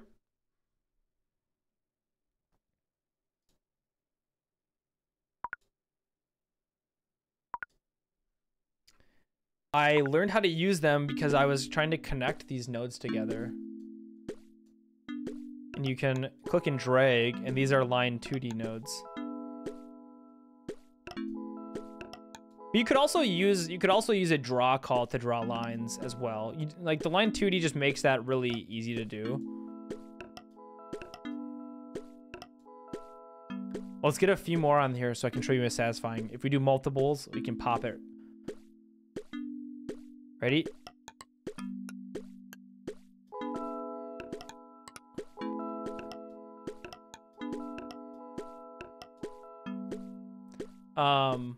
Very useful for that. Hey, Toads Alert, hi. Using a draw call is more effort though, but not that much more effort.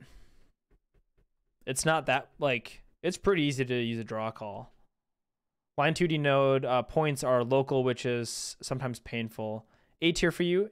I think A tier is good. Your son is sitting next to you right now, and he's mesmerized by the pill game. When you did the long line, he looked at you and smiled. Hi. Hello. Hi there. You see my cat back there? The cat back there, that's Martin. Let me go grab him for you.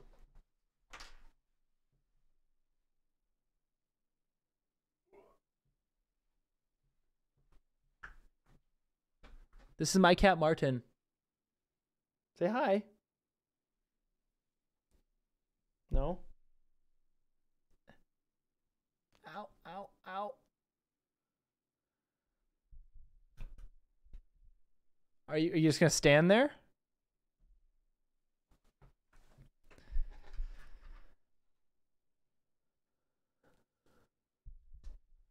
It was nap time for Martin. He had to go back to his bed. Yeah, I should publish this game. I should publish that game. You can play it over on itch as well if you want to. Zen Selector here. If you do want to play it. Martin loves CPU particles. I should publish this game somewhere that's not just itch. So if you did want to play it, it is over on itch.io. aramis.itch.io/Zen Selector. I don't know if I can leave links or if I'll get banned.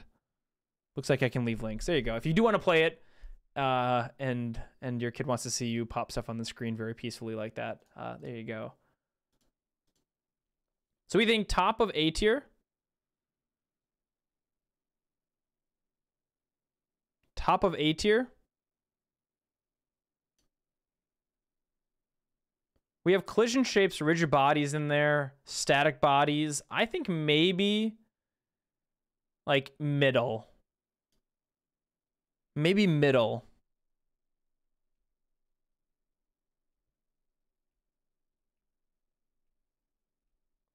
Mid A tier. I like mid A tier. I think it's a very flexible node. And if you haven't explored using them yet, I would highly recommend having a go at exploring, checking them out and seeing what you can do. It does have quite a bit of flexibility and power to it, which is very nice.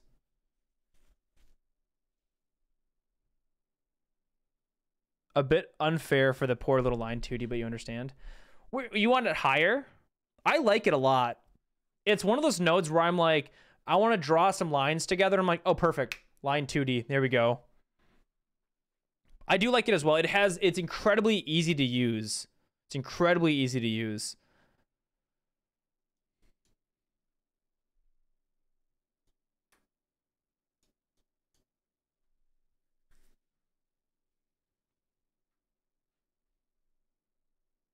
Not often. I use it a lot. Okay, on to, is that a marker? Marker 2D. C tier. A generic 2D position. Hint for editing.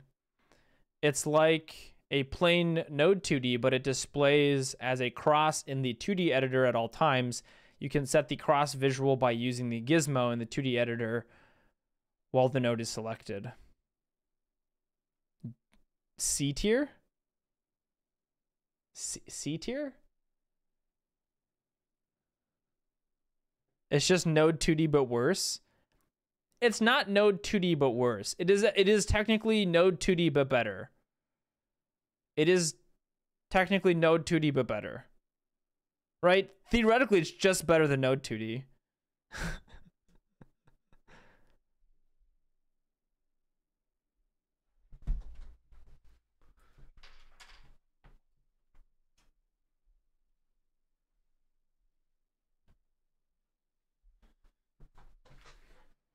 Martin has taken to standing on top of my computer, and it's not, I'm so worried he's gonna, while I'm streaming, turn the power of the computer off on accident.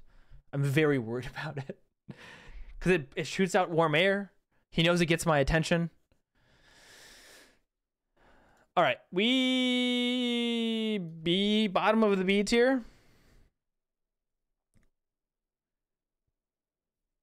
You use it for putting the end of the gun. See, I just use my Node 2Ds for that. It's Node 2D with a clown costume. I like that. C tier at best. C tier. Okay. Better than joints? Better than joints? Question mark. I just use Node 2Ds and I call them my pivot. I could use, instead of using a Node 2D, I could use a marker 2D and call that pivot. I think it's just meh. That probably brings us to Node 2D. How about we just do Node 2D? I think Node 2D is like S tier. Where do we put the actual just Node 2D here? Wait, why is the skeleton stuff at the bottom? Because it's trash. Because it's trash. But Parkour Ninja Kitty, you can feel free to tell me why I'm wrong. One of my goals for this is to learn more about the Godot engine. It's got to be number one, right? Node 2D equals not great, but not bad. I think if we're being completely honest with ourselves, it's probably mid-tier. I think if we're being completely honest with ourselves, it's very helpful and useful.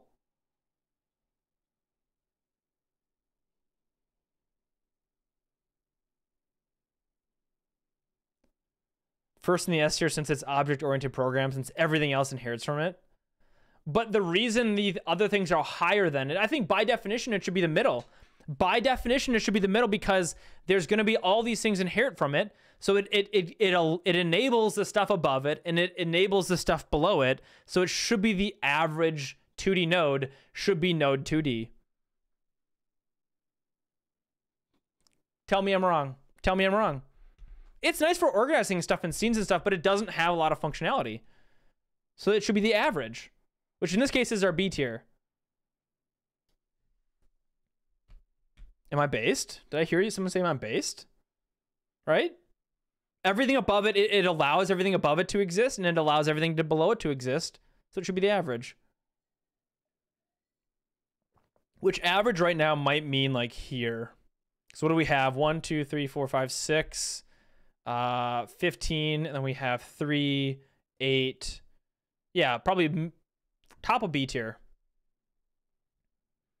You want me to drag it down in the mud with the stuff below it? All right. We have some more nodes that I do not know about. Mesh instance. Mesh instance 2D. Used for displaying a mesh in 2D spaces. Node used for displaying a mesh in 2D spaces. A mesh instance 2D can be automatically created from an existing sprite 2D via a tool in the editor toolbar. Select the Sprite 2D node, then choose Sprite 2D, and then convert to Mesh Instance 2D at the top of the 2D editor viewport. I've never used meshes before. How are we feeling about them?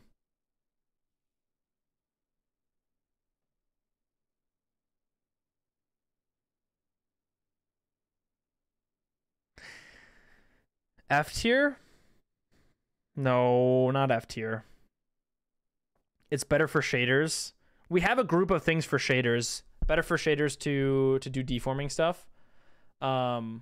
We have a group for shader stuff. That's like this buffer copy here and this group here are both two shader things. And then there's also this other one as well. It's lacking in things. What is it lacking, Toad? C max.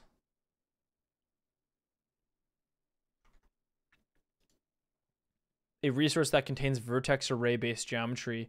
Mesh is a type of resource that contains vertex-based geometry, divides its surfaces. Each surface contains a completely separate array of materials used to draw. Design-wise, a mesh with multiple surfaces is preferred to a single surface because the object created in the 3D editing software commonly contains multiple materials. So in a mesh instance 2D. Cmax, you would say B tier for balancing the categories. The UV editor is really hard to use. Sure, we could push it down for usability. More useful than joints? Maybe down by canvas, or less useful than, probably more useful than joints.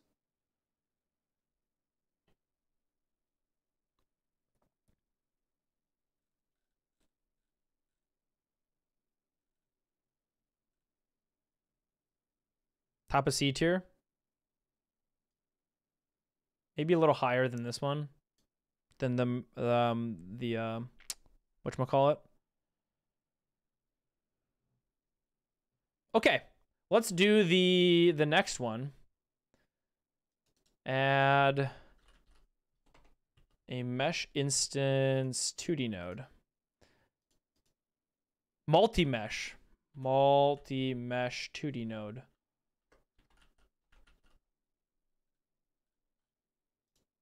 Hey, thanks for helping me out here for some of these nodes I haven't used before. It's very interesting for me to chat with some people who have used things in this engine before and have had experiences. It's definitely helping achieve one of my goals of this process, which is learning more about the engine myself. So I hope some of you who have been paying attention, hanging out this time and interacting are also learning something new about the engine. Maybe you're, oh my gosh, we have some node up here. Like, I learned that the GPU particles are far better than CPU particles, for example, but maybe there's something at the top of the list that is going to change your mind. Like, oh, maybe I should give line 2D a look, right? Maybe I should do something different. Oh, I've actually never, now to think about it, I've never used the joint 2D nodes myself. Maybe I should try and just work with them to see how they work through and what they're doing. So I appreciate the help on some of these things. So we got Mesh 2D here.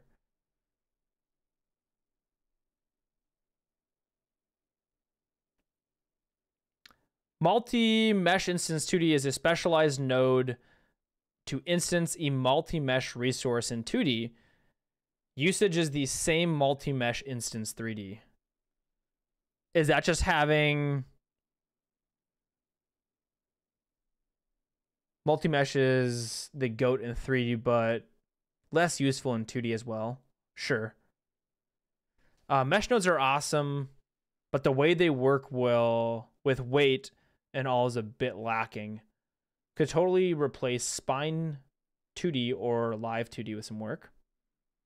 I also don't understand this node. I also don't understand this node, Alex. What is a multi-mesh? What's its? What is your purpose? You serve butter. Oh my God.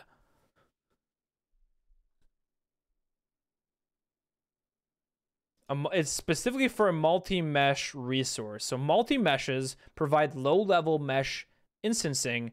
Drawing thousands of mesh instance 3D nodes can be slow since each object is submitted to the GPU, then drawn individually. So multi-meshes allow you to basically do a bunch of meshes together to create something individually. Probably very useful in a 3D situation, right?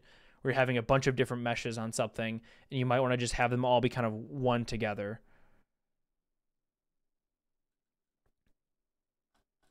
It sounds like you can do 2D meshes though. So there's a multi-mesh instance 3D and a multi-mesh instance 2D. This looks like it's talking about the multi-mesh 2D specifically speaking. Where should we throw that one, chat? Next to or above the single instance here? Maybe put them both B tier for even sake. B tier. Parkour Ninja Kitty says you can have multiple of the same mesh 2D but with better performance. So less draw calls. That's what some of the middle is like. It's the we don't know tier. I would also say like we're making this ranking together. I might be dragging them and dropping them around, and I definitely have final say.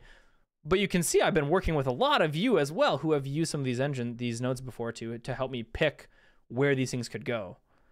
B for the basic. Yeah, B. I mean, B is middle of the road. Want to put both of these in B tier? I like that.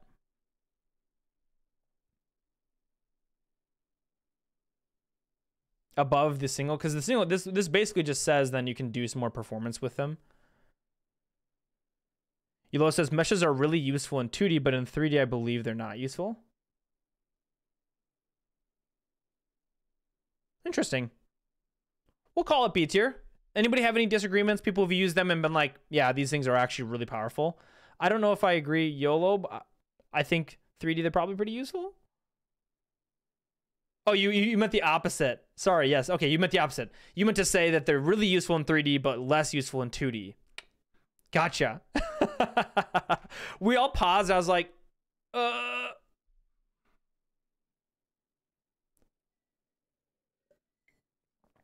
Bottom of B tier is fair. Cool. What do we have next here? It is this symbol, a parallax layer. Ooh, these are getting reworked in 4.3, right? A big rework in 4.3.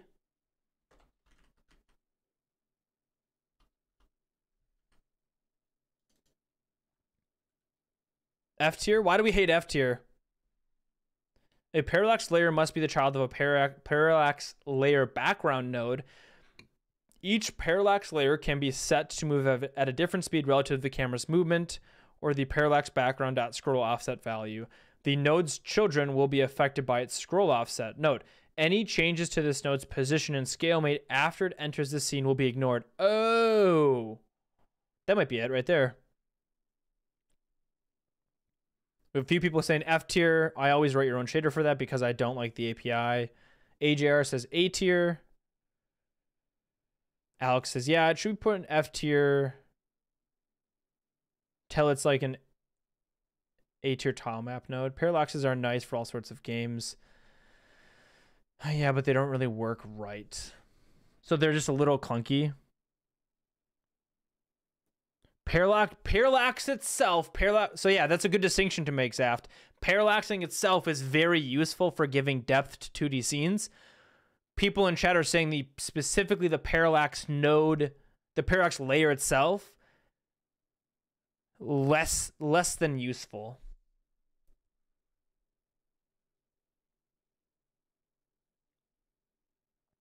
And you could do it with a shader. You could also just probably do it with some code. Some code that looks at your viewport position, and you could move stuff around as well. You could probably code up your own parallaxing effect if you really hate the parallax. I bet some of you have done it, right? Old API B tier. Bottom of B tier.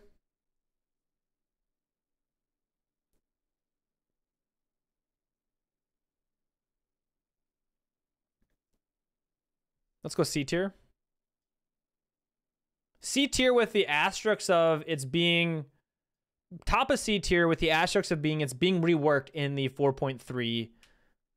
Can someone fact check me right? I believe 4.3 is having new parallax stuff done. Is that correct, or is that 4.4 or like a later version of 4.3?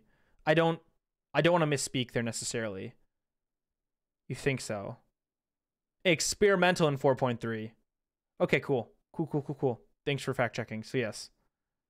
There's a whole write-up over on the Godot site. Godot. There's a whole write-up about it if you wanted to read more about parallaxing. Web exports. I would highly recommend you check out your progress report, Parallax 2D progress report. A really nice long write-up talking about working on it. So I'd highly recommend you just like weekly check out the blog posts over on the Godot website. They're fabulously written and they go into a lot of depth, and I often learn something new by reading them.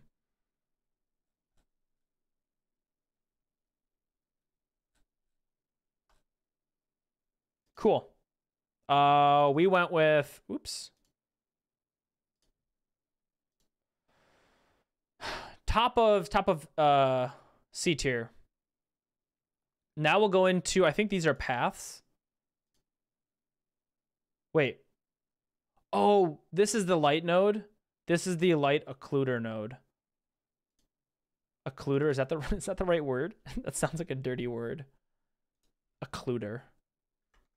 Occluder doesn't sound dirty. Why does that sound so dirty to say? This is the path 2D node.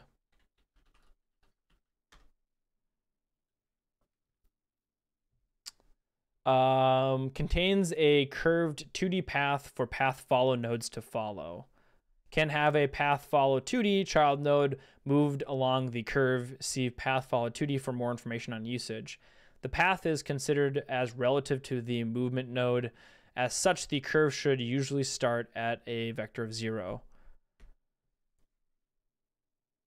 Let's do path followed 2D node as well. This node takes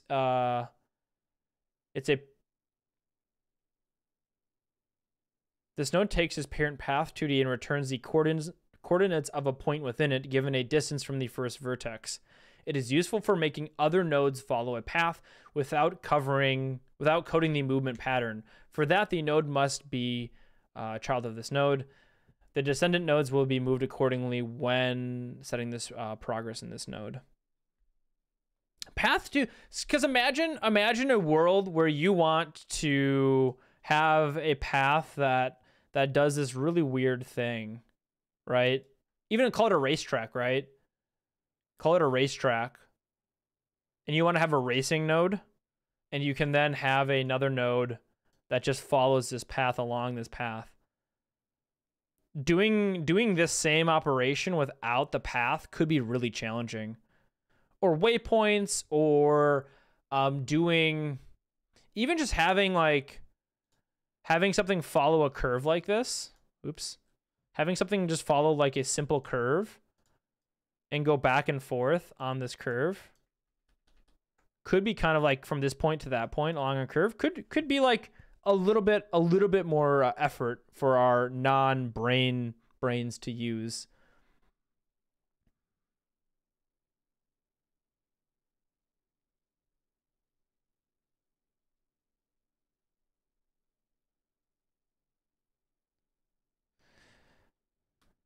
AJR says this should never have been a node. This is only to make curve editable in the editor, but in fact everything in the curve resource,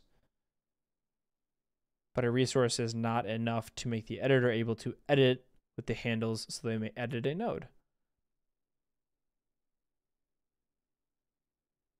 Path 2D, path follow, remote transform, and line 2D combo. Interesting. Walber says, I don't know about 2D, but editing a path's curve 3D is very clunky at the moment in 4.2. The capability of the node is great, but editing the curve in the scenes view is clunky.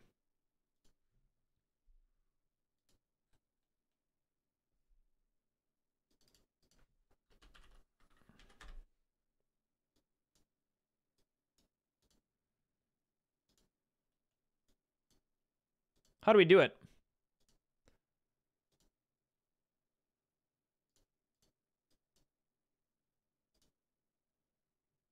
Add a point to the empty space.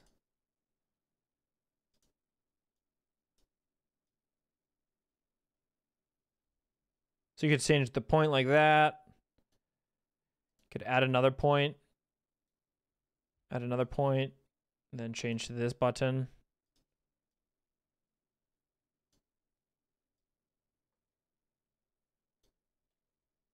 I mean,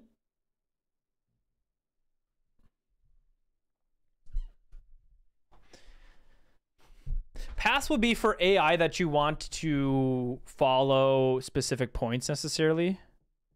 It seems pretty good. Because you always typically do them programmatically. Hey, Josh. You use it for non-linear moving platforms. It's very useful. Yeah, so say you wanted to define it to go between 2 points or have a fun platform in a platformer that like follows an interesting path and comes up to the bottom. Oh, camera's also a good example as well. I think this seems pretty useful. I think this might be a B tier node. You can also visually see what you're looking at. So let's say you had a piece of art and you put it on there and it moves around. It might be A tier even. Sounds like B tier, maybe low A tier. It seems like it could be useful. I haven't had a use case for something like this, but I definitely could.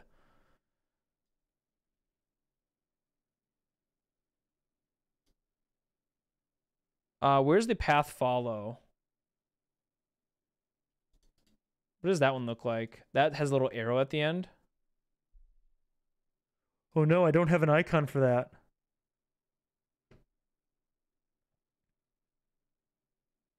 Did I not download the icon for that? Yeah, we did not. We'll call path and path follow the same exact thing. Perfect. B tier. Where in B tier? Maybe above mesh instance. Lower than animated sprite. Yeah, path follow. Well, I think that's probably what I did when I was downloading stuff. I just rounded some things together.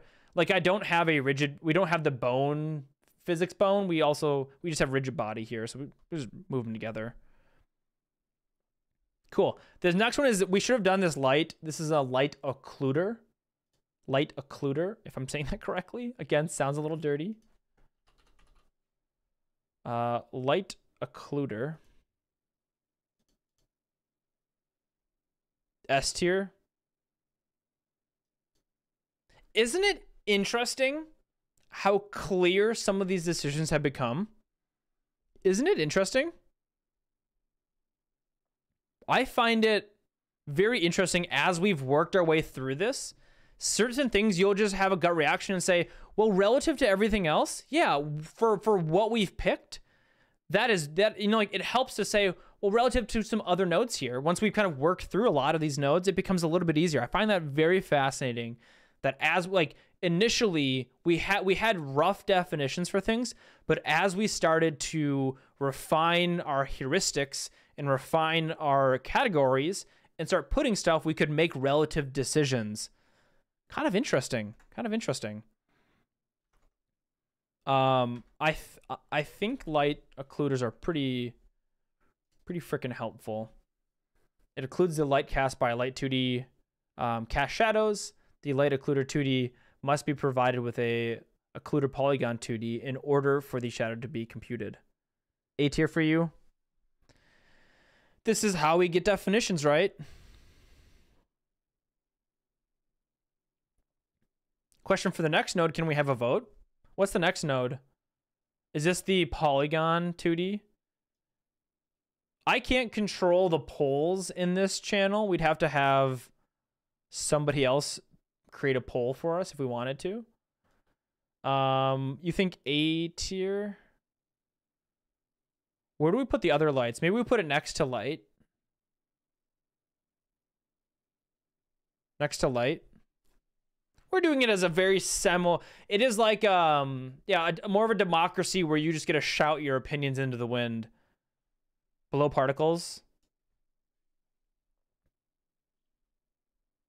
I think it's going to be S because the lighting system isn't complete without occluders. I agree.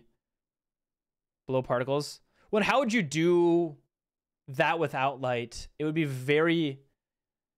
It's something that an engine is a perfect use case for, is like handling light. There's a perfect use case for that.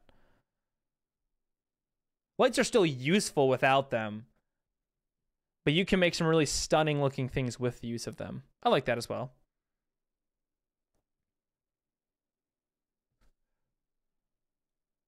I like that. Bottom of S tier, or it could even go high A tier. Anybody feel strongly about bottom S tier, high A tier? Any hot takes out there?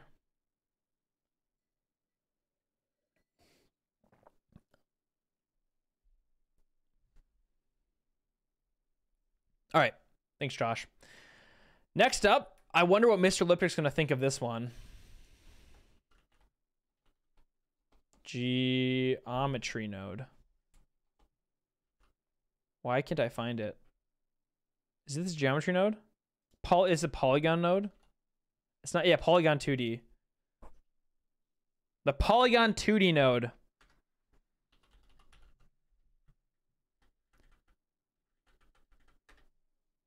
A polygon 2D is defined by a set of points. Each point is connected to the next, with the first point being connected to the first, resulting in a closed polygon. Polygon 2Ds can be filled with color, solid or gradient, or filled with a given texture. If you don't know, Mr. Elliptic has a great video talking about these nodes and their use cases.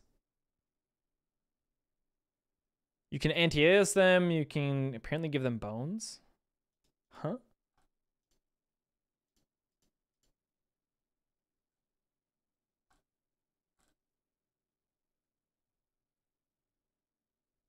They have polygons.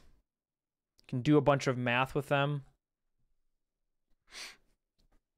It's incredible. You can't live without it. So where would you put it there?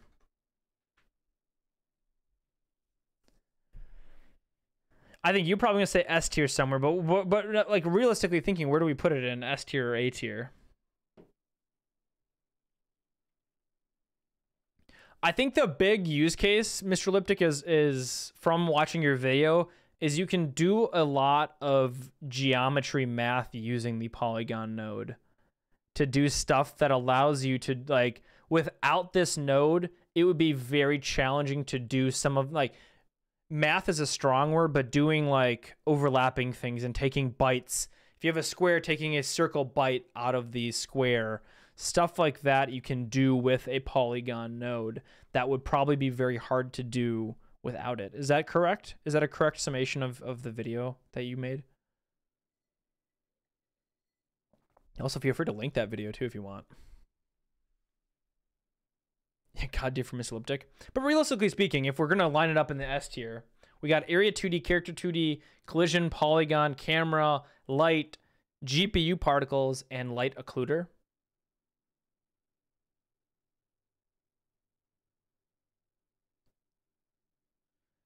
Does a node need to be used in multiple types of 2D games for it to be S tier? Not necessarily. Is it Mr. Elliptic Teach?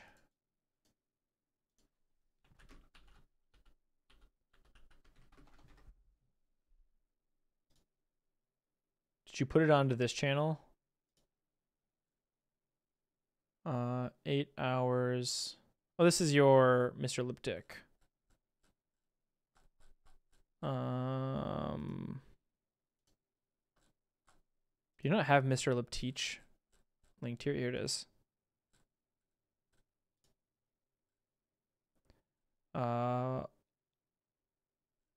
Geometry nodes. The best tool.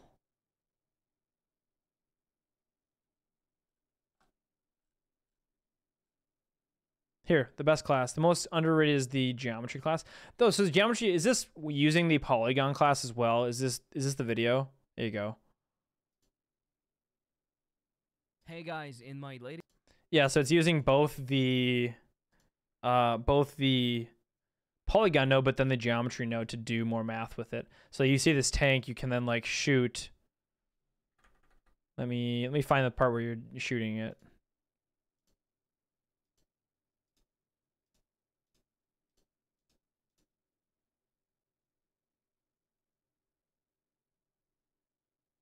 Where are you doing the deformation? Did I miss it? Sounds good, Alex. Thanks for hanging out.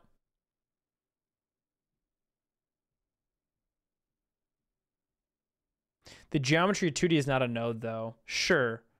But you can use the polygon node on top of it. So maybe that makes the polygon node A tier. Top of A tier. This is one where I haven't used it a lot myself either, so I'm going to rely on people who have. Maybe next to polygon.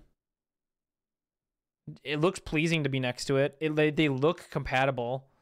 They look like they want to be next to each other. Yeah, A tier's fine. By definition, better than... Sure, I'm okay with that as well. Top of A tier. Top of A tier to please Mr. Liptic. All right, now we have Raycast. Ooh, Raycast. Raycast 2D. I think this is easy. I think this is easy S tier. How's everyone doing? We're doing well. How about you doing? I'm having a good time. We're getting through.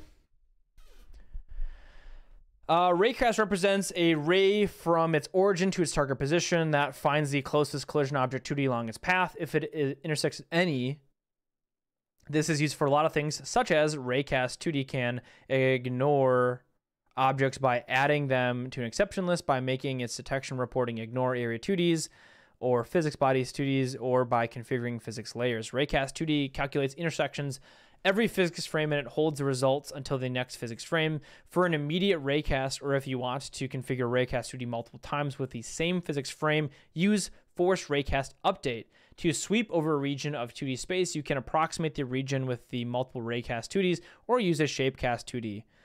I think this is S tier. A tier in your experience. The node is useful. You love raycasting.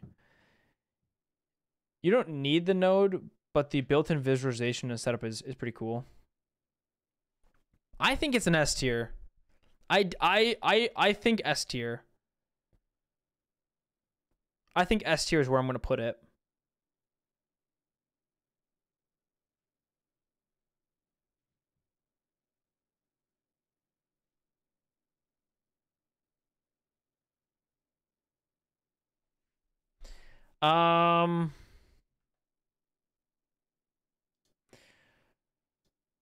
S tier, where in S tier? I'll give the people what they want because I agree with the people. It's used for so many things. Yeah. I think maybe pretty high. Just after particles. I think like here.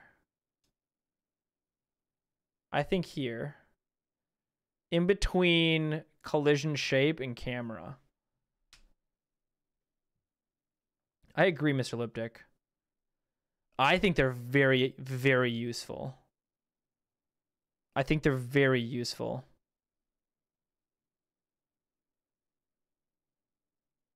That's like asking if that's like asking if human is if you need air, if air is A tier.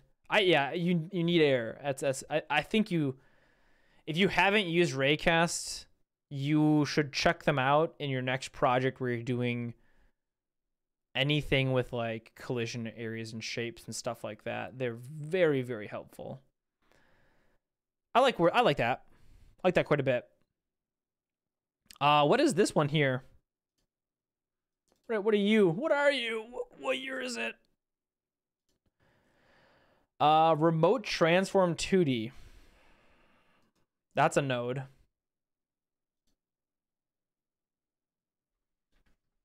Remote transform 2D.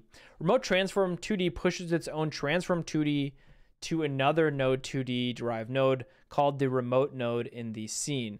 It can be set to update another node's position, rotation, and or scale. It can use either global or local coordinates.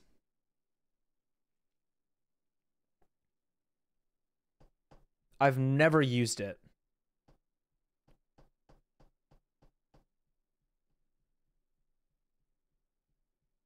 It's super useful too.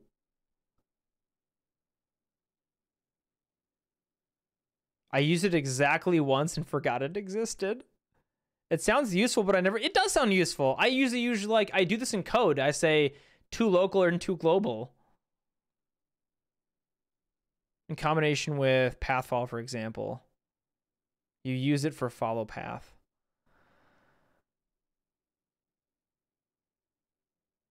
You didn't forget it's bad just because there's other ways of doing stuff like this. What do we got for methods down here? Remote path, the remote node relative to the remote node 2D's position at the same time.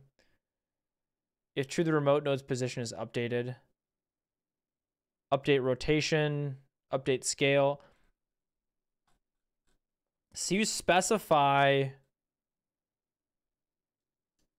the remote path. So you specify another node in the scene, and then you can update stuff accordingly based off of that reference to it.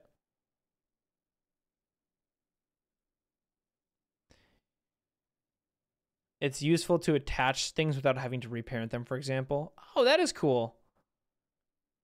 You can use it when you can't otherwise because it's in the API. Sure. That seems pretty useful. Is that B tier? Like middle B tier? Has its use cases? But you could also just do them other ways. C tier, you think C tier? Beside Path 2D? Yeah, that makes sense. B tier is pretty stacked. Look how even that is. Look at where our top 3 tiers are nice and even. Perfect. I like that a lot. It's pleasing to look at. What is this next one? It looks like a raycast with a shapecast. Shapecast. Also good, right? Shapecast, but maybe not as good as... Maybe not as high as the raycast. Shapecasting allows you to detect collisions, objects by sweeping its shape along the cast direction determined by its target position. This is similar to raycast, but it allows for sweeping a region of space rather than just a straight line. It's pretty powerful.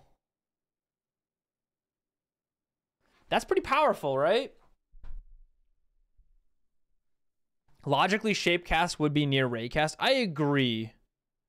Like an AoE attack or an oddly shaped, like say you have an odd shape for your character. Say your character looks like a circle. And then you have your arms, like maybe big wings. And you're trying to see, will this collide? But if you did a raycast from the center here, and you raycasted this way, it would say, nope, you're good to go. But if you instead shapecast, and you shapecast the whole shape here, right? You'd then see, you shapecast this over here, you'd see you have a collision here. I could see it being very powerful. I've never used it. I've always just used raycasting. It could also be done with multiple raycasts as well.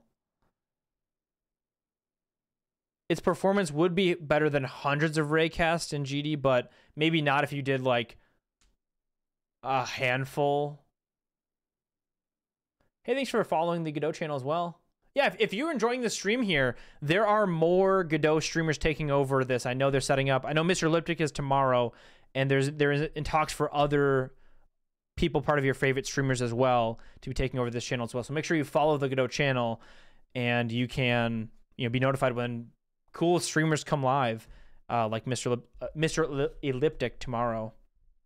Yeah, we'll be setting up more weeks in the future as well. The Godot engine official says, which is very exciting. So make sure you follow this channel as well as myself and other streamers you've seen around the Godot space, and give them some love. Give them some love. All right. So we're thinking the shape should be Do we think it's S tier? Do we think it's S tier? Or do you think you put it like in top of A tier? Similar but below normal raycast? Not S tier, or no not A tier? A max? Like here-ish? A's okay. No, not S tier. Okay. Because I think raycast is probably more useful generally. Is like, of the two, you're probably going to want to do a raycast normally. But beneath line 2D, above polygon 2D, and rigid body and static body and some of the buffer stuff. That's a good point. Have raycast point down to it. That's a very good point. Thank you, Anchor Smashing. That's a very good point. There has to be aesthetically pleasing things in here. Just like I kind of want these to be next to each other. They look pleasing.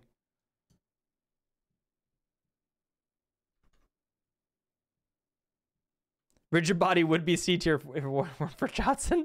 It's true. Maybe since Jotson's gone, we can remove it. We can move it back down. All right, Sprite 2D S tier. Sprite 2D S tier. Sprite 2D S tier. I think that's an easy pick, right? Easy S tier. Like right here. Like beneath area 2D. Under collision shape. Second only to area 2D. Most of my games are made by having an area 2D and a sprite. And then followed by like, this could be most of your game right here. Could be these top. You can make a game with just this stuff very easily. Oops. It starts with S, so put it down there. Any dissenting opinions about Sprite 2D being second best ranking for our node?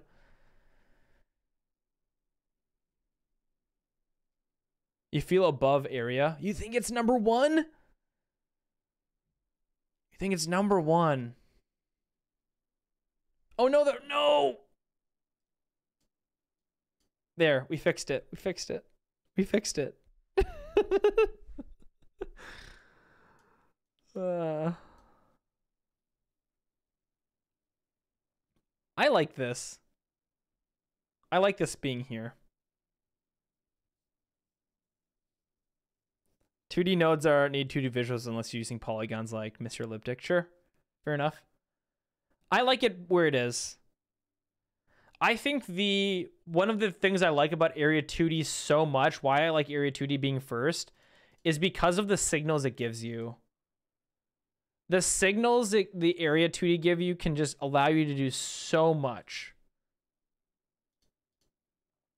It can allow you to do so much. Where are we? Node, here we go. All these signals. These signals here for Area 2D are very nice. Areas are just built differently. Areas can also be poor man's raycast. Yep, they can be. Okay. We only got a couple more here. What is this one? What are you? I don't recognize that one either. Add node. Is that a tile map? Tile map. Tile map. Tile map S tier? Tile map S tier? Maybe tile map 4.2 tile map low S tier, 4.3 tile map high S tier. I'm using 4.3 right now. It turns tile map layers into tile map let me find my cave. Into tile map layers. So then you have individual layers down here that have the same information, but they're just broken out to layers. So then when you do API calls for tile map layer, you don't have to pass in the layer anymore. So if you want to do like get cell tile data, previously you'd have to say what layer do you want to get the tile data from? Or like get cell, you have to say what layer do you want to get that from. And so now you can just really easily call that on the specific layers here. And then you can have your references to those layers really easily defined up here to say, here's my background layer, my mining layer, my cracks layer, my ore layer, and then you can call those individually and use them. So very nice rework.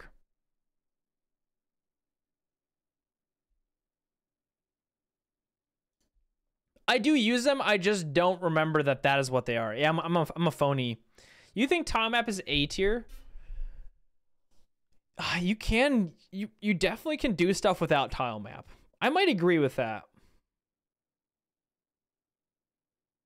I'm making a hexagon game right now, and I'm not using hexagons. I'm making this dice village game right now, and I'm not using the tile map. I'm using hexagons because I'm doing my own hexagon map. Even though you can do that with a tile map, because I want a bit more control over tile maps. One of the problems with it is you don't get a ton of control over individual tiles.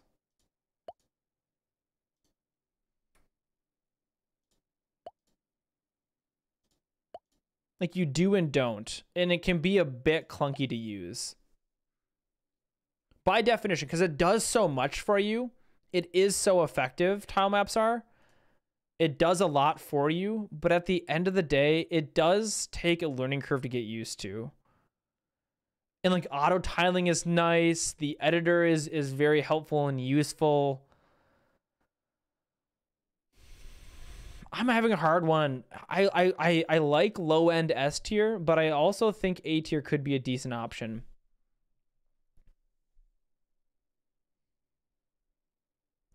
How do you get references? Oh, that wasn't a question for me. It's a question for somebody else. You couldn't do all your procedural generation without it. It does give you a lot of optimizations, which is nice.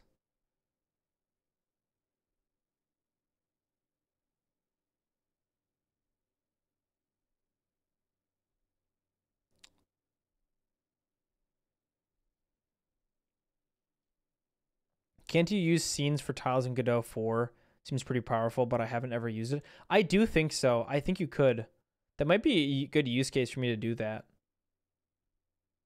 Because I basically probably replicated a bunch of stuff. Because I basically built my own hexagon utility to map from pixel space to hexagon space. And I bet a tile map probably just does that for me. And if I could put a scene in there as well, I could do it. I don't know. High A tier. Tile map, high A tier. It also gives us the lineup of our path and our shape for the raycasting.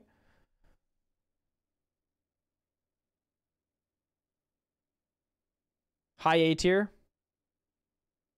That seemed fair. It is so much better, and the rework they did in Godot 4 is so much better than Godot 3. And tile data is very powerful. High A tier for the aligning, yeah.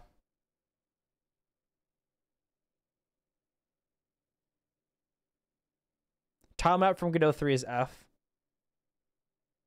A tier works as well.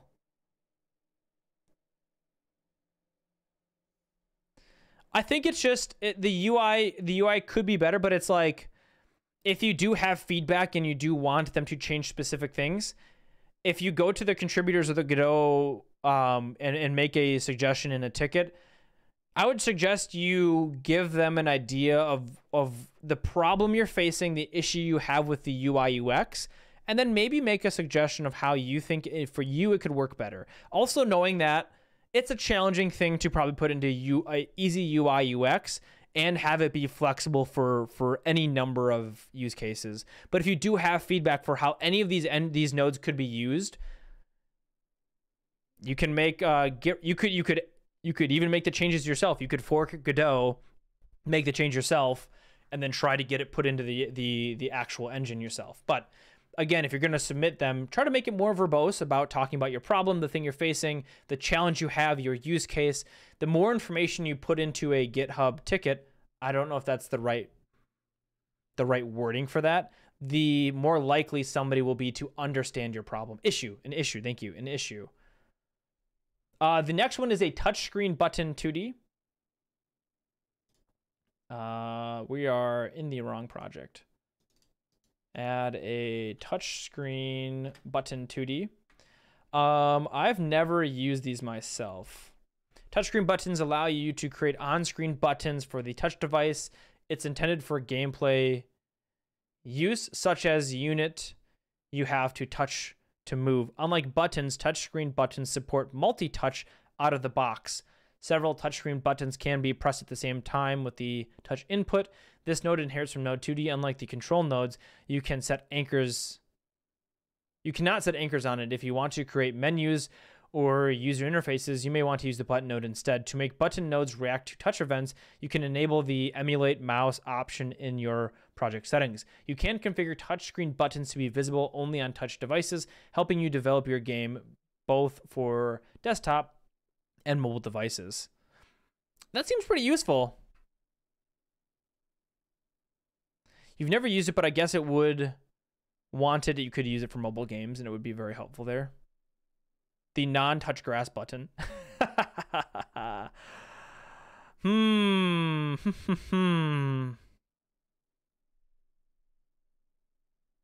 What do you think? It feels like a niche use case. When you need it, it's going to be very helpful. High B tier. High B tier. High B tier. Mid B tier. You'd say C tier personally. Mid.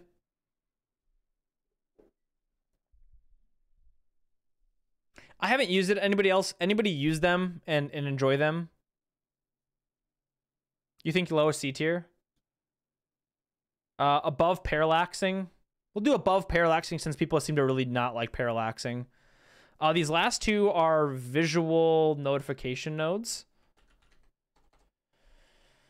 We have visible on-screen notification 2D.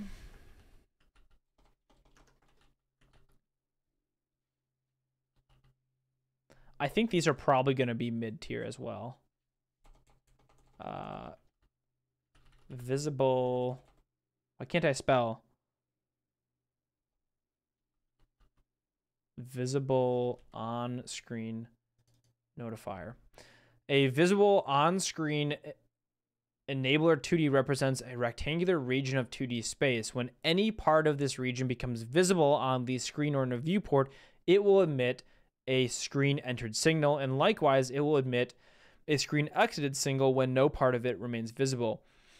If you want a node to be enabled automatically when the region is visible on screen, use the visible on screen enabler 2D. Notification is A tier, enabled is F tier for you. Notification, so this is just saying, am I on the screen or not? And the enabler then says, should something be enabled? Visible on-screen enabler contains a rectangular region of 2D space for the target node. When the node will be automatically enabled.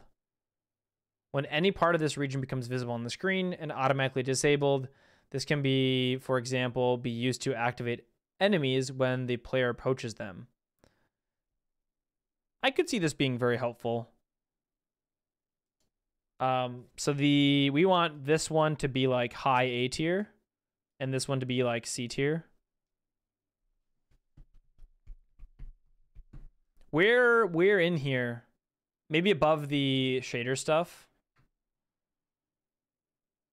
Why would you need an extra node for a special case? I don't know, because you could do this with this, right? Because you get the signal, so you could just consume the signal and do the thing.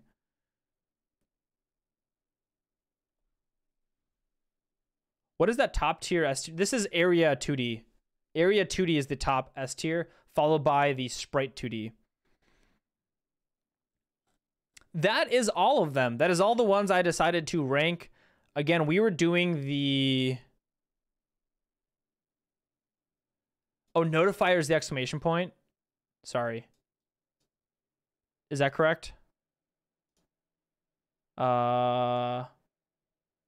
Okay, notifier is next. Thank you. Thank you, Robo. How do we feel about that? How do I feel about this? I'm pretty happy with it. I'm in shambles that I was so incorrect about GPU particles versus CPU particles. CPU being down here, GPU being up here. But I learned a lot. Oh my gosh, I learned a lot. Who else learned a lot by doing this? And it's a bit memey and clickbaity and kind of fun, but it was supposed to be something to do, to learn something new, to gather a bunch of people who use Godot all under one roof, right? To hang out and have just a kind of a fun conversation about the Godot engine and talking about nodes and trying to have a because honestly speaking, having S tier nodes versus F tier nodes, it doesn't really matter that we ranked them. But I think the act of going through that process is very helpful. Almost like when you, back in school, if you had a cheat sheet, remember you could say like, you can use this cheat sheet on a test, and then you'd go through writing in really itty bitty writing on your cheat sheet, like a 1-card cheat sheet. And the act of making the cheat sheet ended up being your studying. And I think 9 times out of 10, I would rarely look at the actual cheat sheet. So it's kind of the same thing as like rubber ducking a problem, explaining a problem out loud to somebody helps you parse through it. Walking through these tiers helps me learn more. It helps me seize things I haven't done before yet. Helps me work through and understand these different nodes, because at the end of the day, none of us have used all the nodes perfectly. Heck, a bunch of the contributors probably don't understand how a lot of the nodes work under the engine anymore, because it's a growing engine that has a lot of contributors to it. And each game is so unique and so interesting that you're probably not going to be using every node on every project. So one of my big goals for this was to communicate that I don't know everything. And it's okay to not know everything. It's okay to be confused. It's okay to use something incorrectly. It's okay to get into a project, get to 80% of the way there and realize, oh my gosh, I built this whole system out and there's actually a node for that. Oh my gosh, isn't that crazy? So it's okay. It's okay to implement something by hand only to realize that there's something else that does it. Right? So I think it's fun. I think it's useful. I think it's meaningless at the same time, right? Just because I say that technically the best node is the area 2D node, that doesn't mean that one of the joint nodes isn't going to be the quintessential thing that makes your project function. 3D nodes when? I'm so much less comfortable with 3D nodes. I think 3D nodes would be way harder for me to have a honest, like, good conversation about. I think my next one I would want to do would be like control nodes. So your UI nodes. I think that one would be a fun one to rank as well. One of my all-time favorite nodes is definitely, for a little bit of a sneak peek at the end here, I think my ultimate S tier node is probably the animation player. Animation player might be one of my favorite nodes, period. It is I'm endlessly finding more use cases for the animation player. Animation players and tweens are things that are just very, very powerful and you should be using in your projects more. Yeah. So control nodes could be fun to rank. We could do, there's also like random nodes in here. There's a bunch of like random nodes as well that are like not in a bucket.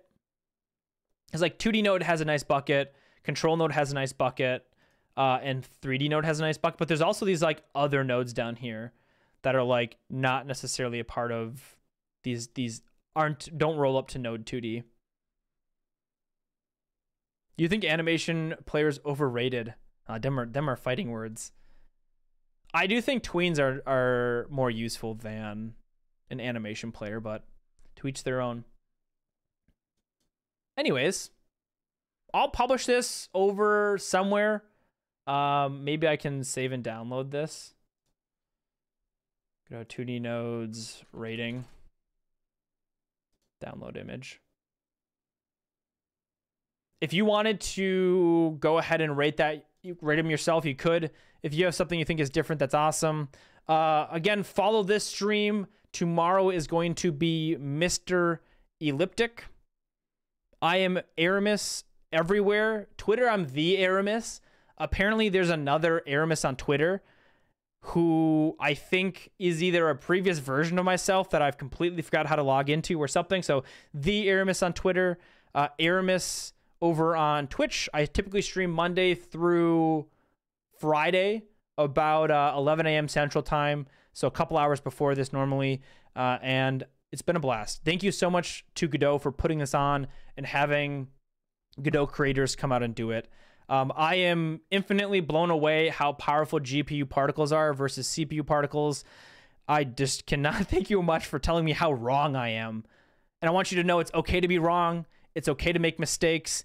It's okay to feel like you're not good at something, but you can do it. You can make a game. You can get it out there. I grew up playing video games. I grew up just endlessly playing video games, and I never thought I could have one. And now I have a game on Steam, and people can play it and buy it, and it's a fun game. Is it a perfect game? Absolutely not, but it's my first one, and I did it. And you can do it too. It just takes a little bit of time, a little bit of effort, a little bit of work, and it's good. Yeah, let's go ahead and raid. You can raid Practical NPC. I don't have controls. I've just been a person standing. Look, my armpits are sweaty too. Oh, it's warm in here. I've just been the person talking on camera. So if you want to go ahead and raid another channel, Godot Engine, feel free to kick that raid off, and we can end that stream as well. Let's do that. Yeah, pity sweats. Yeah, sweaty pits. Absolutely. The tier list went very well. I'm very happy with it.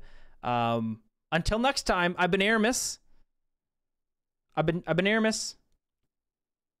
But bye-bye. Bye-bye. This is fun.